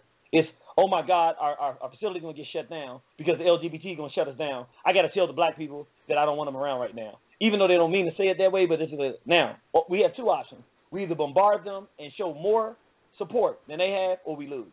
So at this point, that's what we got to do. And I know that you're going to help us do that, right? Yes, absolutely. I think in addition to the regular folks calling in, I think if you could try to identify a few major supporters that if you can get their ear, it might help add weight on our side in terms of getting this thing resolved and just moving forward and having an event there, because it is important. You don't want to set a precedent of them being able to tell us where we can convene and where we can't convene. It's crazy that we're here at this point. But, I mean, I'm not surprised because they do this type of stuff all the time. They're just nasty like that. So I'm not surprised. Well, let me do this. I got a lot of more callers, but thank you. Always want to let you get on when you get on the line, and you got an excellent point. We got to make sure that we are not trying to make an enemy out of the National Black Theater. We love them, but we do intend to hold them accountable for what they're supposed to do in the community. So that's what we're going to do, and we know that you're going to support us in that, sis, and we love you, and we definitely see you on the battlefield. Straight Black Pride. Straight Black Pride. You know who I'm coming in here with next. I had to get it heated up because I'm about to come with the goon of the year. I'm about to I tried to listen. National Black Theater, we tried to do it. LGBTQ, we tried to do it the nice way, but my way didn't work. We tried to be diplomatic, but it didn't work. We tried to talk this thing out, and it didn't work. Now we had to call on Che Bliggity. That's right, brothers and sisters. We got Che Black in his house. Praise Nat Turner, glory to Garvey, long live the spirit of Dr. Khalid Abdul Muhammad. Brothers and sisters, you got to call in right now. Immediately call into the phone number 347-850-1836 because if you don't, it's going to cut off on you on the internet. 347-850-1836. Call in right now, brothers and sisters. You got 25 seconds. Che Bliggity, talk to me, man. Praise Nat Turner, glory to Garvey, long live the spirit of Dr. Khalid Abdul Muhammad. Oh, man. I'm over here nursing this eye, man, and I'm hearing a lot of things going on. I haven't really been having my ear to the streets that hard, but when I do pop my head up, I'm hearing a lot of things going on right now. And I just want to know from pretty much the black family, are we going to allow this group of people, this confused group of people, to out-organize, out-smart, out-hustle, and even out-muscle us like this? That's what I want to know. I'm a little confused right now. I mean, I understand they got resources, but at the same time, it was through organization that they was able to meet their demands or get their demands met. So we're going to allow ourselves to be the next ones they roll over. Because right now, they feeling undefeated. They just rolling over people right now. So, you know. Did they find the right? Did they find the right one? Because I'm feeling like we can do this, but you know, what's going on? Look, Che Bliggity, your eyes bad, right? Yes, sir. I mean, my eyes always bad. Right. Look, you seen my leg. You seen what I'm going through, right? Right on. If I'm up there, is you up there? I'm there, man. So me and Bliggity is out here suffering, and yet we don't care about nothing but standing in the fight. I'm telling you now. All of the folks that say, Jeannie, we support you, all the New York, New Jersey, Connecticut family, I think we're going to try to do it this weekend, so on a time when people can get out. I'm going to see maybe Saturday be a good day. Oh, wait a minute. You're not going to be able to do nothing Saturday, are you? Yeah, Saturday I got something going on. All right. What about Sunday? Sunday we might be able to make something happen. I'll talk to you offline. We'll make something happen. All right. So we going to try to find out the right time, brothers and sisters, because we got to get people out there where we got people out there to say, yo, we need to be in the flesh. We need the emails, we need the calls, we need to outdo them. And I'm telling you like this, I'm giving you the numbers. If they had 100, I'm saying if they had 100 phone calls a day, we need to have 300 phone calls a day.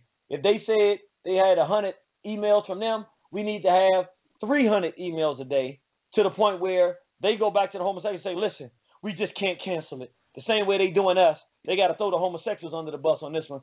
We told you that we wouldn't support the black community in having a family day, but the pressure is just too much. It's just too much pressure. We got to do the same black thing. Families aren't having it. Go ahead. The black families aren't having it. That's what they need to say. They need to turn around and say, right. listen, the black families aren't having it. That's right. Matter of fact, brothers and sisters, even if your mother, father, or sister, brother's not conscious, we want you to get your family members in on this one. Tell your family members that we were having a black family day so that people could come out with their families, their boyfriends, girlfriends, wives, husbands, friends, single people could come out and just celebrate being black and loving each other.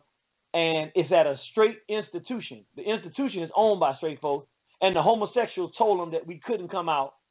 And now they're backing down, and we need them to call up and say they don't agree with it. We can get every black person that's straight, black, and proud in the community, and all of them ain't conscious, to say, nah, that ain't right. I'll call in on this one. Let's get that press release out. Let's get it around to everybody. I'm going to send it to you. I need you to get it to Doggy Diamonds. See if we can get Doggy Diamonds to put that thing up there and let people know what's going on, because he got a venue to do it. We need everybody that we know, all of our outreach. We need people talking about what's going down, so that the hip-hop heads are talking about, yo, how come the gays is telling black people we can't even meet with our families at the National Black Theater? Nah, we not having that. We need everybody involved on this one. What you say, Bliggity? Yeah, you need some black leaders, so-called leaders and whoever they are out there. I know brothers was recently in South Carolina rounding up troops. Well, we need we need that same type of action taken right now. We need the same type of coalition taken right now. Because you see that they're organized and they're unified against us. What do the other black leaders have to say about this? The other so-called Pan-African leaders and black nationalists. If they're not Pan-African and black nationalists, then So what are they saying? And where is their stance at? And where's their support? Yeah, I haven't heard anything, but we certainly haven't reached out. I think maybe we're going to have some people reach out to some different organizations and different groups and say, hey, look, where y'all at on this? We got the homos trying to shut down the black family meeting. And if they do it with us, then we the strongest. Look, on this particular issue, we the strongest ones in the bunch. If they get away with this with us, it's a wrap. Look, all the stuff going on, everything happening. Look what they trying to shut down. Look what they're attacking. Look what the enemy is coming at. People should pay attention and really see what's going on and see what's really happening right now. And see who's under siege right now. And see who's putting us under siege right now. So we need to really look at the big picture right now, people. And we need to fight. Cause, people and you know what? Another thing. Well, I guess I'll save that for another time. But gotta watch who's around. This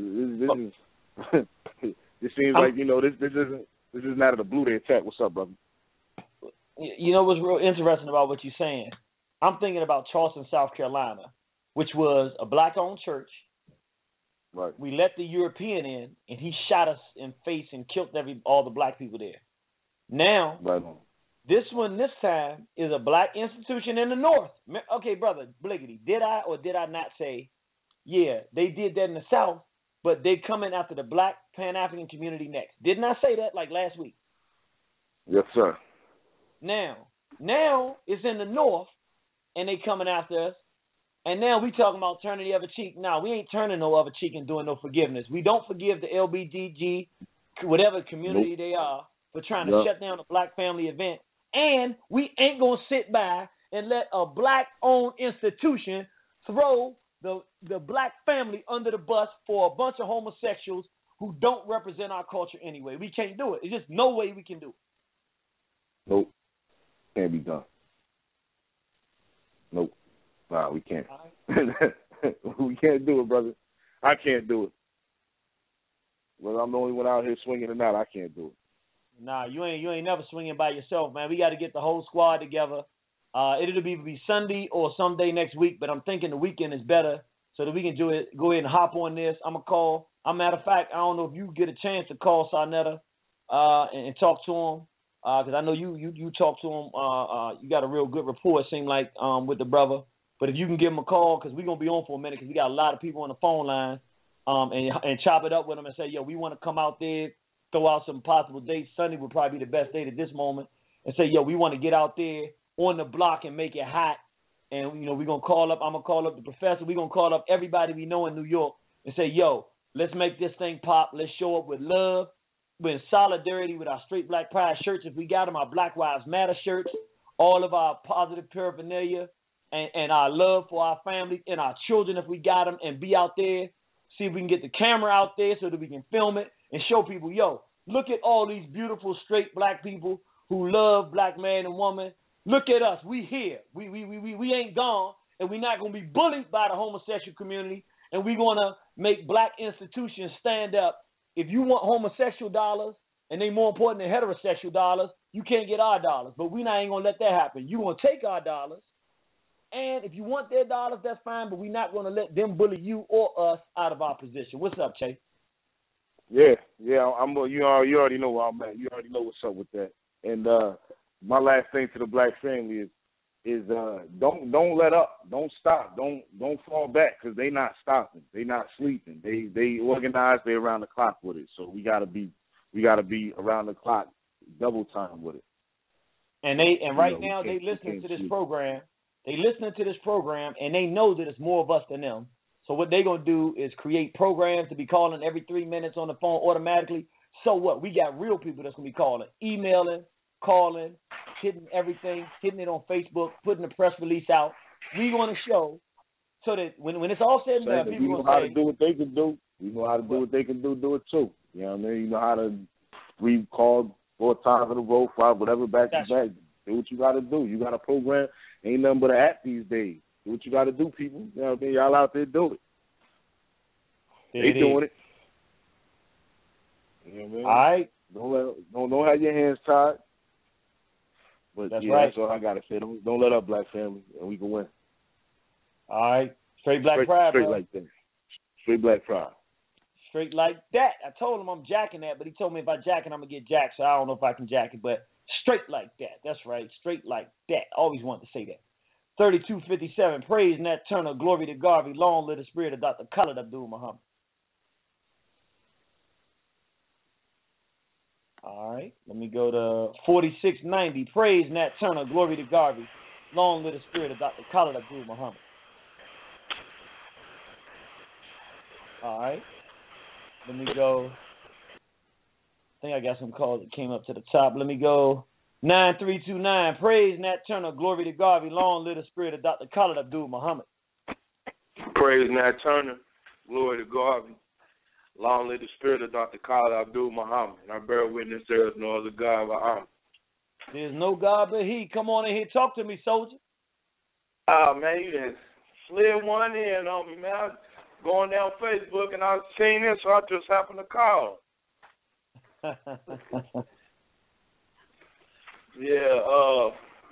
Yeah, man. I feel like another thing is like we need to stop supporting some of these homosexuals too. As far as we know, a lot of these fashion designers is homos.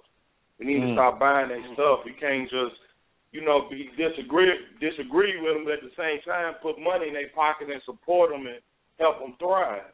You know what I'm saying? So I mean, it's things that we don't have to buy, and then if you want to buy, go buy from Africa. You know what I'm saying? Don't put that money in their pocket, man. I feel like we definitely gonna have to step up, stand up, and go ahead and then bombard them, like you said, with the calls and the emails and the letters, and coming straight forward on the doorstep. We're gonna have to do that because they definitely ain't gonna stop. Because I mean, like you said, they use the straight brother. That's basically all they doing. They using somebody that's in this movement that really ain't gonna take a position against. So if people follow him and they don't see him take a definitive position against, then they basically wavering on the fence on, well, maybe it's not that bad. Maybe we just need to unite with our people and not worry about that. You know what I'm saying? Mm-hmm. So and then they come, and that's all they need, because I mean that's how they started in this movement. They started out with we just want to have rights. We just want and then they get in a little bit. The next thing you know, they kicking the door down. They got the gun to your head.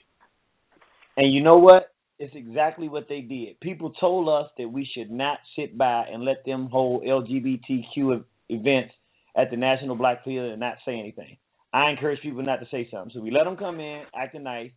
Then now, all of a sudden, we trying to do straight programs, and they coming in, kicking in the door with the 4-4, and now we can't even come into the own places and events that traditionally belong to us, exactly like you just said. Man, when we know stuff is wrong, we gotta stand up and say it's wrong, and period, point blank. We gotta hold, like College said, we gotta hold the line.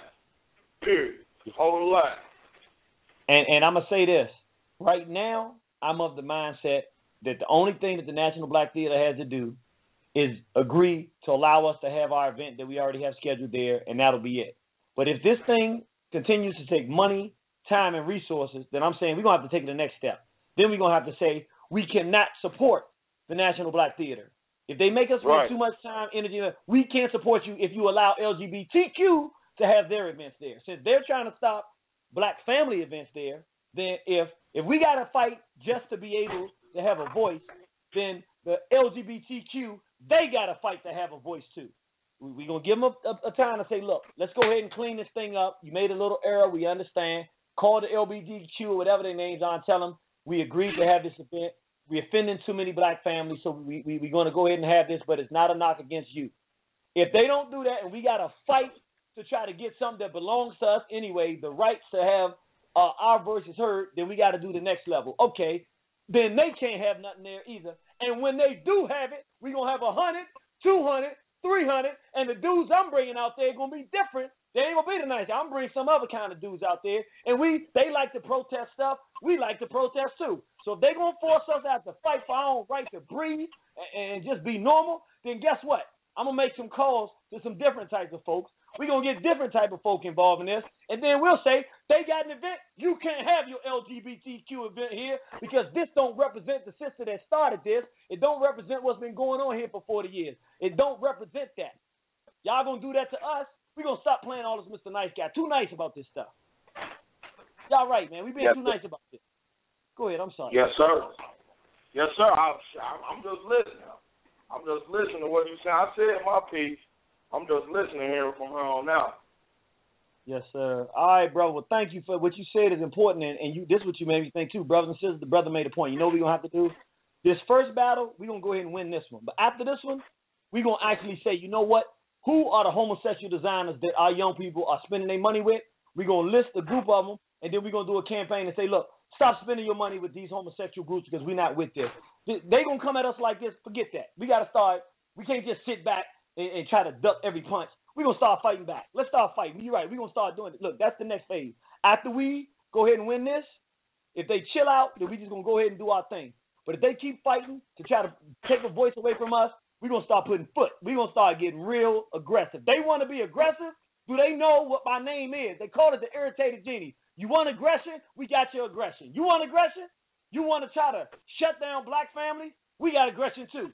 So let's see whose aggression is. I like this. You know what? I ain't upset about it no more. It's a fight. Hey, it's a fight. We got to fight. So let's fight. I'm with it. Straight Black Pride got me putting crackers in the trunk. SBT. Somebody got to do it. That's all we got. That's right.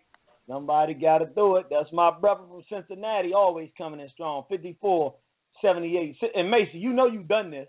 I was real cool. And then you done turned this thing on. I can't turn it off now. 54-78.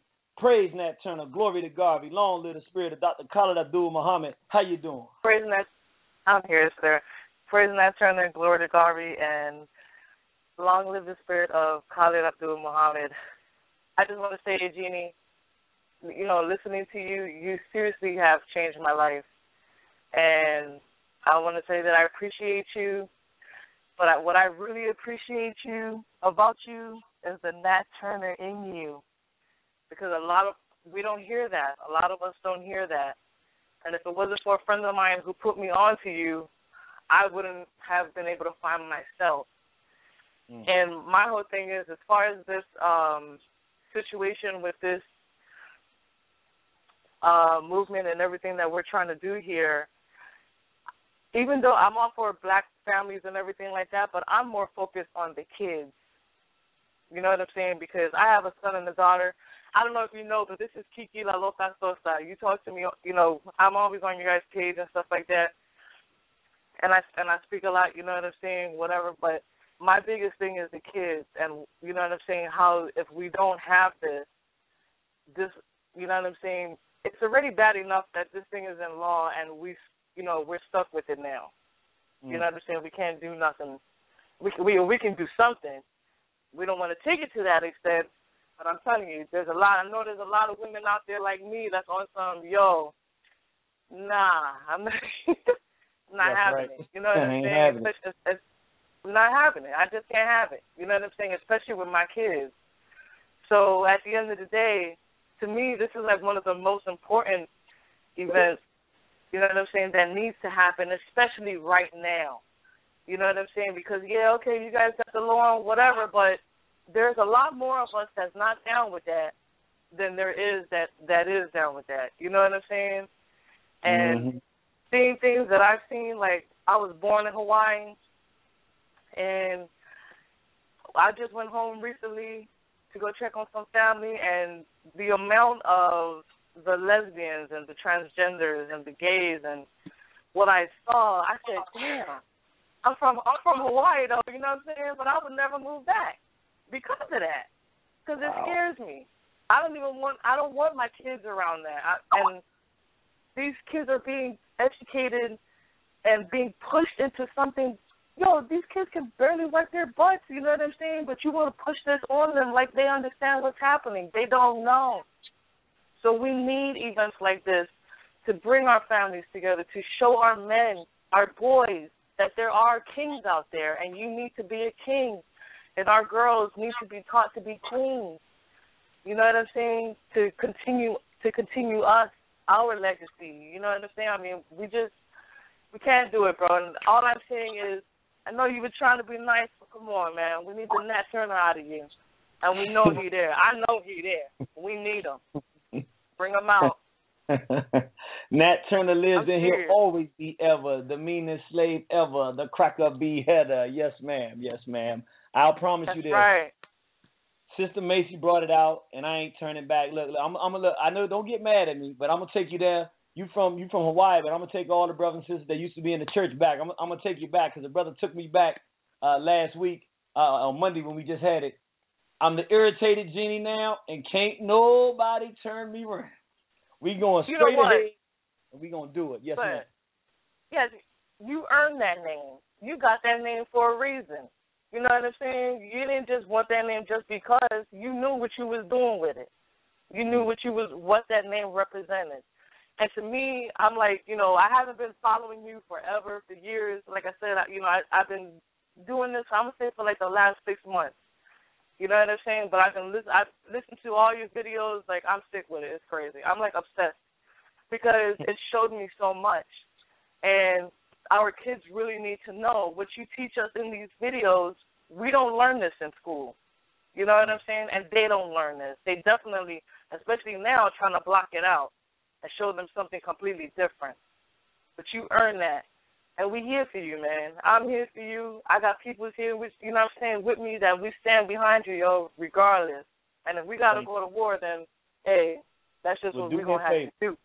But then, the first thing I need you to do is you and all your sphere of influence, all your folks, I want you to tell them tomorrow, Saturday, Sunday, and Monday, we want them calling, emailing, faxing, and every other way to say, hey, we believe in the Straight Black Pride movement. We don't think that it's right for you to let the homosexuals bully pulpit you out of that, and we really don't want to hear. All we want to hear is that we're welcome there, and this event is something we support. We need you to do it, be strong, polite, and firm, and overwhelm them so that we get this thing going back our direction. You with us, sis?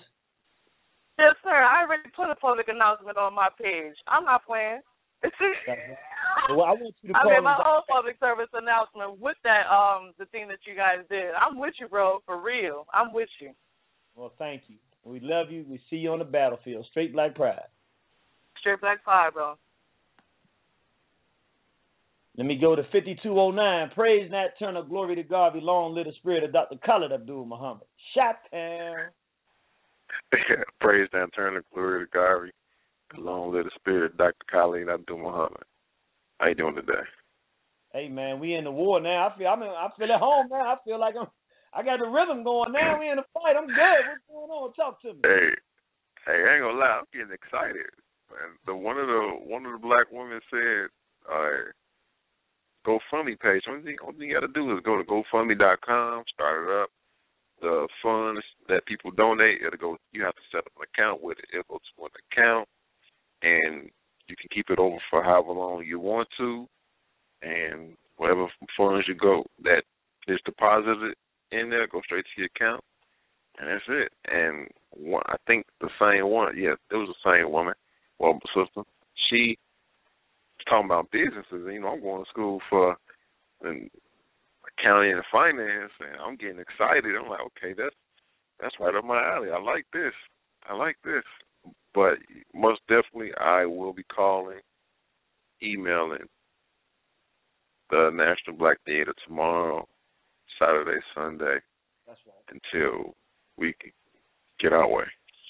That's right. Well, that's that, bro. You said it exactly all that. Until we get our way, then you're going to be in it with the ground, bro. We love you. We appreciate you. We see you on the battlefield. Straight Black Pride. Straight Black Pride. Be Kodiak. Brothers and sisters, I'm starting to GoFundMe, and I'm going to tell you how we're going to do it. We're going to start a GoFundMe, and the period is going to be from tonight when we started through August 23rd because that's the event. So we're going to be raising money, and I tell you what, we're going to raise money, and we're going to say the reason we're raising money is to fight the LGBT fight against us so that we can fight them trying to shut our event down, but also to get the paraphernalia, to get the T-shirts, to get the banners. We want to make this, we got, y'all don't understand, we actually got a brother who's a Pan-Africanist who owns a limousine. We plan on riding up in the black limousine with the red, black, green, Straight Black Pride flag out of the limousine, brothers and sisters, when we ride up to the event and taking pictures of all of us being dressed up. Listen, I'm telling you, we ain't no ifs, ands, buts, or maybe. The ancestors are not going to accept us taking no excuses from the National Black Theater or from the LGBTQ and whoever else is behind them. There are no excuses. Ancestors said the 22nd and 23rd, New York got to be popping. We straight, we black, and we proud. They don't want to hear no excuses. So if you got excuses, please see yourself out the room. We looking for all those that's going to stand with us, that's going to be part of this and make this thing happen. 5110, praise Nat Turner, glory to God, belong to the spirit of Dr. Khalid Abdul Muhammad. Peace and Black Power. This your brother Imam Bashir in the building. You know, I want to give honor and respect to the panel, and especially you, brother Irritated. I just wanted to say real quick that, you know, it's a shameful thing that the National Black Theater and what it stands for will even entertain the thought of excluding those that are standing for black liberation. I think, there's a real disconnect there, and some conversations need to be had, some sit-downs need to be had, and it will definitely be good and positive for the people to really embrace this message of contacting the theater and letting them know where the people stand. And I definitely will be talking to Sarnetta about it, because that's an insanity, that we're supporting the majority of the people. As far as I know, the majority of the people that support the National Black Theater are what we'll call heterosexual or straight, so, and it's amazing how the gay community have such power, and that goes to show you the extent of their power, and that, a lot of these people that have political power, a lot of these people that are in positions of power, they either support homosexuality or homosexual themselves. So, it's really crazy, man. I'm with you, beloved, and we got to make sure that something changed. And I love what that sister was saying about, doing for ourselves and creating our own, for sure, institutions, where we know we're going to uphold our moral and ethical code, as black people. Because 30 years ago, you can ask any black person about homosexuality, and, they'll tell you straight up, we ain't with it. That's so right. Now, in this era, 2015, and I'll say the last 10 or 15 years, our people have been flooded with this homosexuality through the media, social media, cartoons, and we can see that it infiltrated the minds of our people, because now you ask the average black person, now it's like it's okay. So we got a war on many different fronts, and this is just another one to add to the list. What actually was already added to the list a long time ago, but, we got to keep on moving, brother. So that's all I want to say. We standing with you, beloved, and, let's do it. All right, brother. Thank you. We appreciate it. We definitely see you on the battlefield. All right. Let me go to, let me see where I'm at on the line. 3818, praise Nat Turner, glory to Garvey, long live the spirit of Dr. Khalid Abdul Muhammad.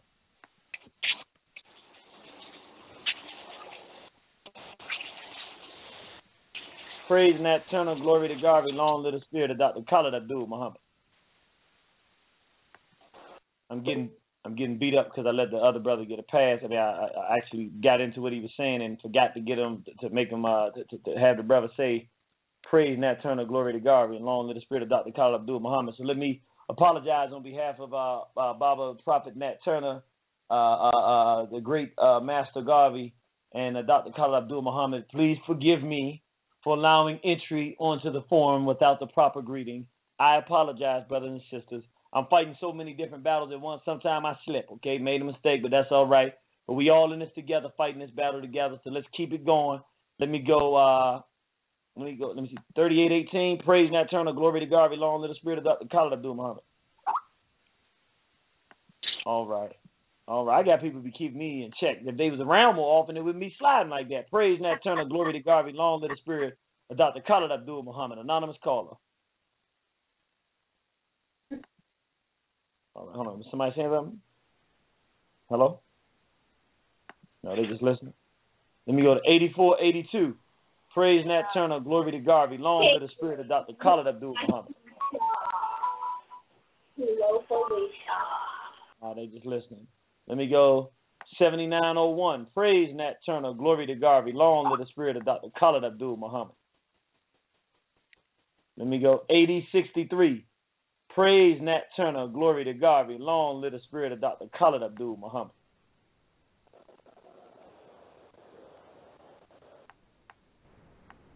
Uh, 1407. Praise Nat Turner, glory to Garvey, long live the spirit of Dr. Khalid Abdul Muhammad. Just listening. All right. Thank you for tuning in, sister. 9913. 11:34. Praise Nat Turner. Glory. Oh, you know what? They already spoke. Let me go back here to.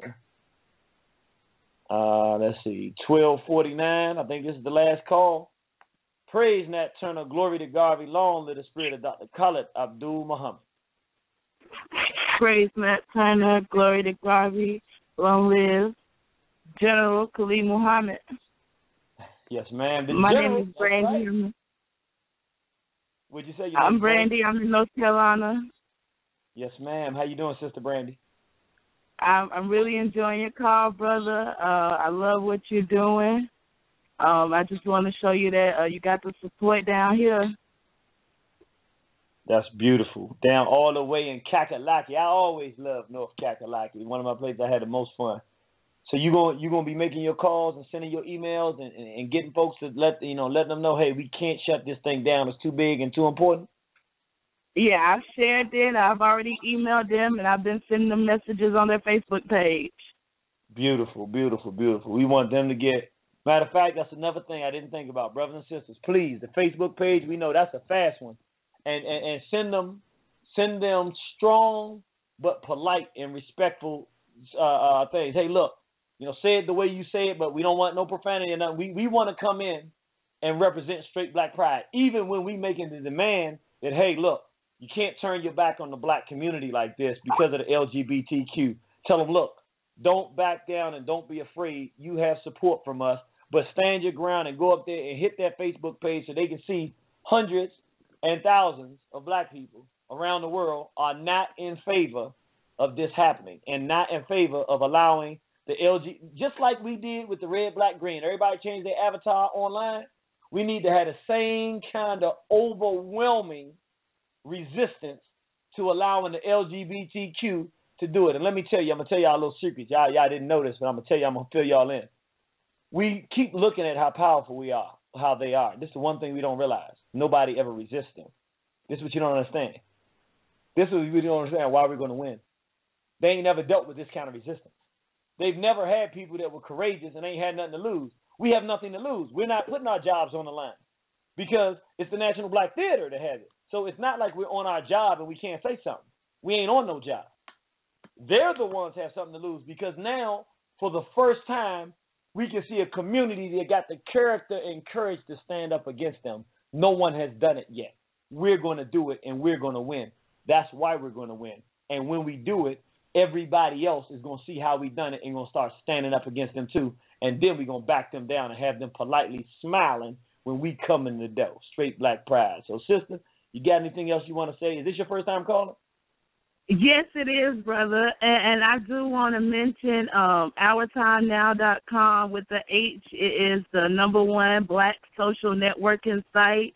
If you have a black-owned business, you should definitely be on there. We have our own online community. None of that fence riding, no cooning, no miscegenating. It's just all about straight black pride, straight black love. Do me a favor. I want you to go to my. Are you already on my Facebook page, D-Don Kimathi, Irritated Genie? Yes, sir, I am. I want you to advertise the Black Sit Networking site. Do a post to our page, and then I also want you to on that networking site to send around our press release.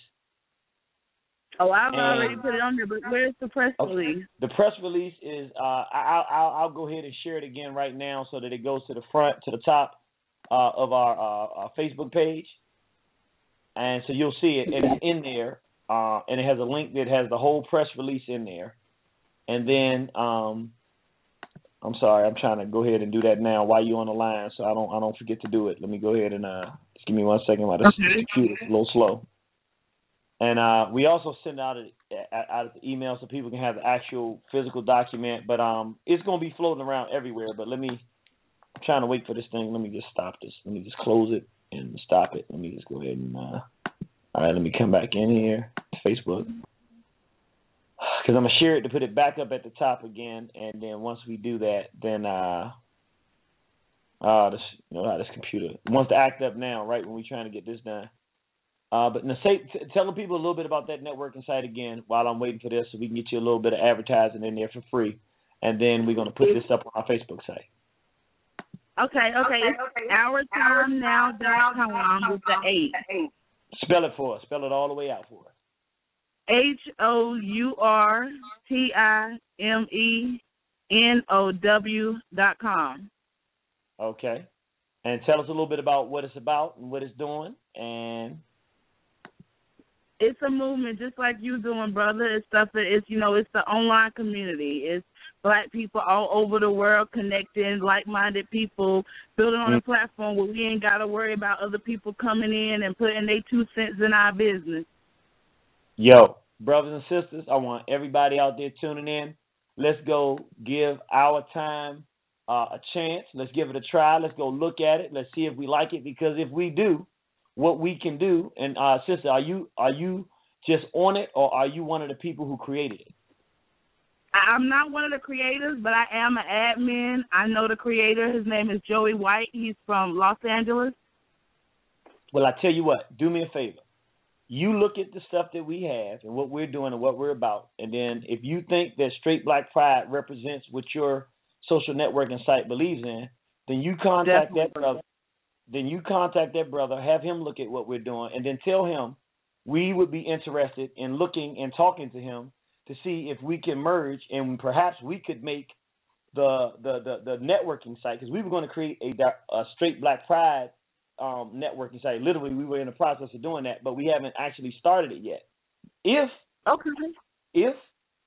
we agree on principles and what we're doing, what we can literally say is, hey, brothers and sisters, our official Straight Black Pride movement social networking site, if it's agreeable to him and us and everything, we can make this an official, and then all of our people, that's where we'll start doing our social networking. So we on board, put it up there, let us check you guys out. You get the brother to check our stuff out, and then you got all our information on how to contact War on the Horizon. I do have your website, War on the Horizon. Does it have your email on there? It does on the contact page. It does on the contact page. Okay, I can get it from there. Thank you, brother. All right. Thank you. All right. That's Straight Black Pride. Straight Black Pride.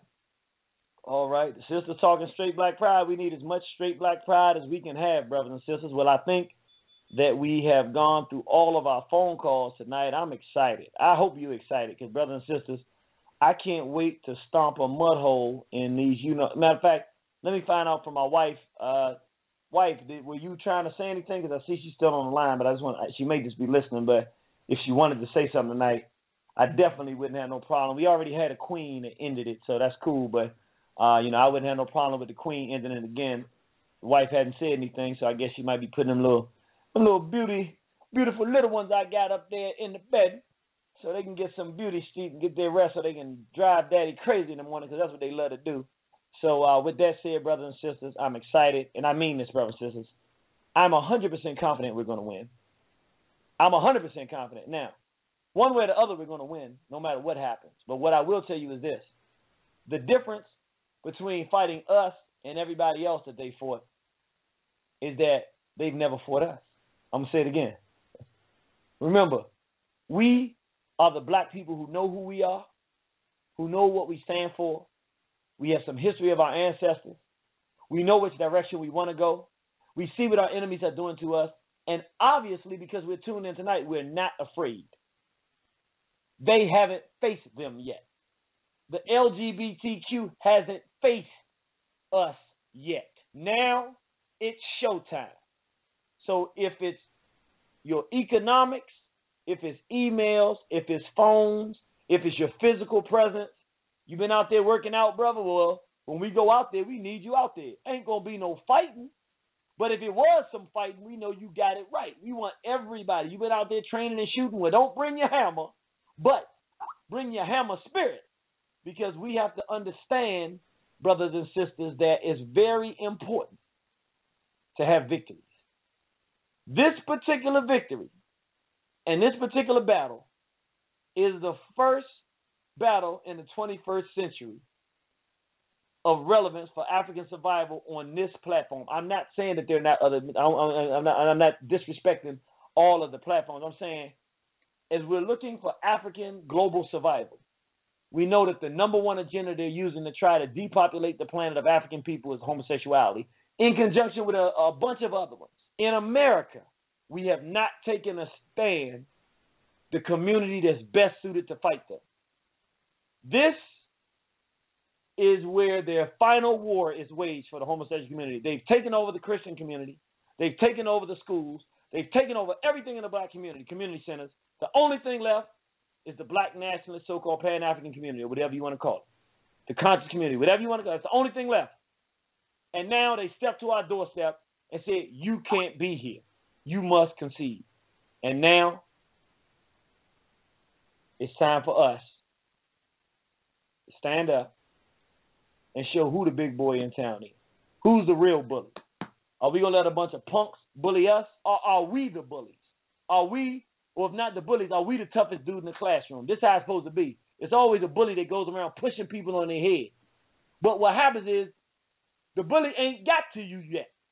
So everybody thinks the bully is the baddest dude in the room because the bully ain't pushed you yet. Now the bully walked to you this Tuesday morning for no apparent reason, figuring you like everybody else. But you've been waiting for the bully to step to you. Now the bully done stepped to us, and it's time for us to show the bully who the baddest dude in the room is. Some of y'all know exactly what I'm talking about because that was the story of your life. Now that's the story of our lives, trying to show who got the most aggression and who needs to be afraid of. Who should they be afraid of? Should people be afraid of strong black families? Are we frightening to them if they try to destroy our family structure? Or should they be afraid of some queers that don't even know a man supposed to be with a woman? I'm done, brothers and sisters. I know some people may be offended by what you heard tonight. You may have hurt some feelings, but we didn't come here to be your friend. We came here to fight and save our race. We love you, and we'll see you on the battlefield. War on the horizon. You gotta love it. Let me end it right here. I'm trying to figure out. Usually I know what song. I'm gonna end it right here with.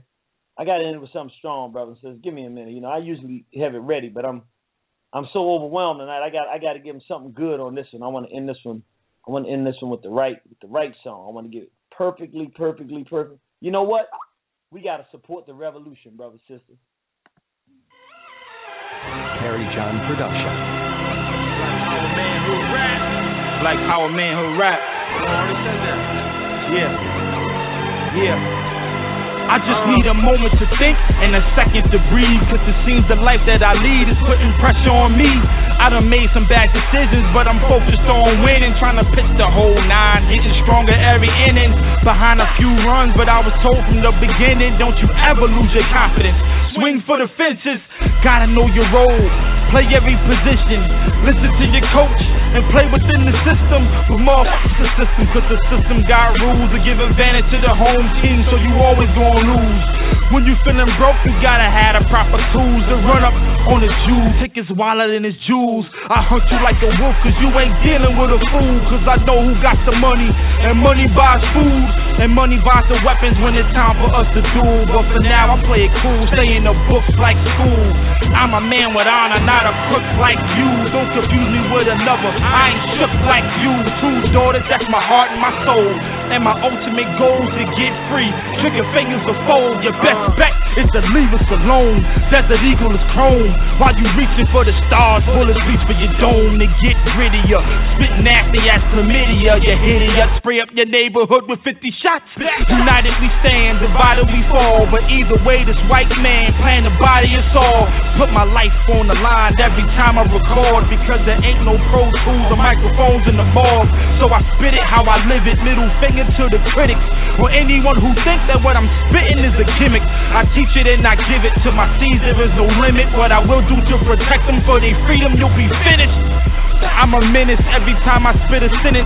Surgeon, not a doctor. Hospital, not a clinic, is what you gon' be needing when I take it past the limit. Throw my weight into my hook, punch lines, then I pivot. Every single lyric, that black warrior spirit, let you know it's freedom or death, and I ain't trying to hear it. Anything less is confusion, so I only drop the kind of music that supports the revolution. They say it takes a minute to pray and a second to die. I see so many Africans with death in their eyes, praying to the wrong God, and why they get no reply. I'ma get mine while they wait to get in the sky. Ever since I elevated, I ain't need an elevator. Took me 20, I'ma show you how to take 10 to make it. Each reach, teach, that should be the custom. Willie L-Y-N-C-H taught us not to trust us. Do you still trust them? Still lust them? You're still a Christian? You're still a Muslim? Well, look within, you find a temple holier than anything with so much potential. No book building, pope nor clergy can never supersede the energy which is lurking. To activate it, practice patience, having faith in self. Build confidence so we don't have to wait for help. Man of integrity, no switch sider like you. Speaking from the soul, no rider like you. Two sleeves, that's my heart and my soul. Though one is a ghost, she told me, Daddy, don't give up, just go. Your best bet is to continue to bypass. I don't got no white flag, I get crackers a finger like I owe dope to the triad. Or the Yakuza, this sort of maneuver, formula foreign to foreigners who par with the Ku Klux. What a freight train to your mainframe, saying grace is a lot. Slave name to slave name. Problems stay the same, man, till it get hot. Living check to check like I worked in the Nike sweatshop.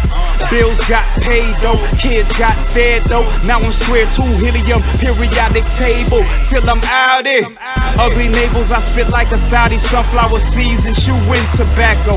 All jokes aside, black folk posterize, cream of the earth, currently ostracized. I go in overtime, locked in Cochrane cross-examination, phenom, beyond peons who won the rhyme by Nathan. If you said US, you guessed correctly. My Yasa walk proud, screaming death to white supremacy. Anything less is confusion. That's why we only drop the kind of music that support the revolution. Yo, with eyes closed, just tap into intuitive sight.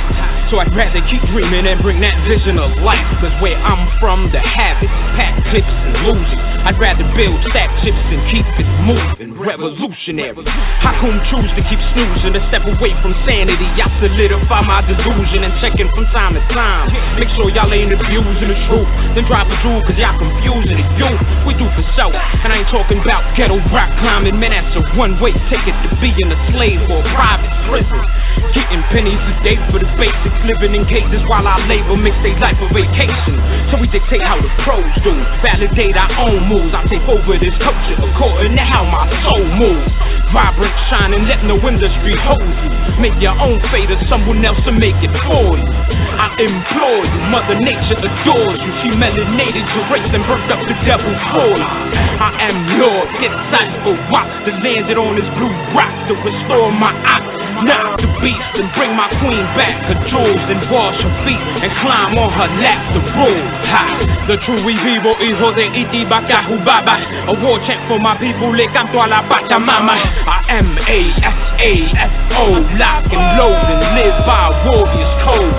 Step before dishonor, no mercy for treason. Don't stop squeezing till the traitor's heart stops beating. I'm keeping ancient secrets sacred for him who has an ear to hear it. I say it, bring it back if you think I'm playing.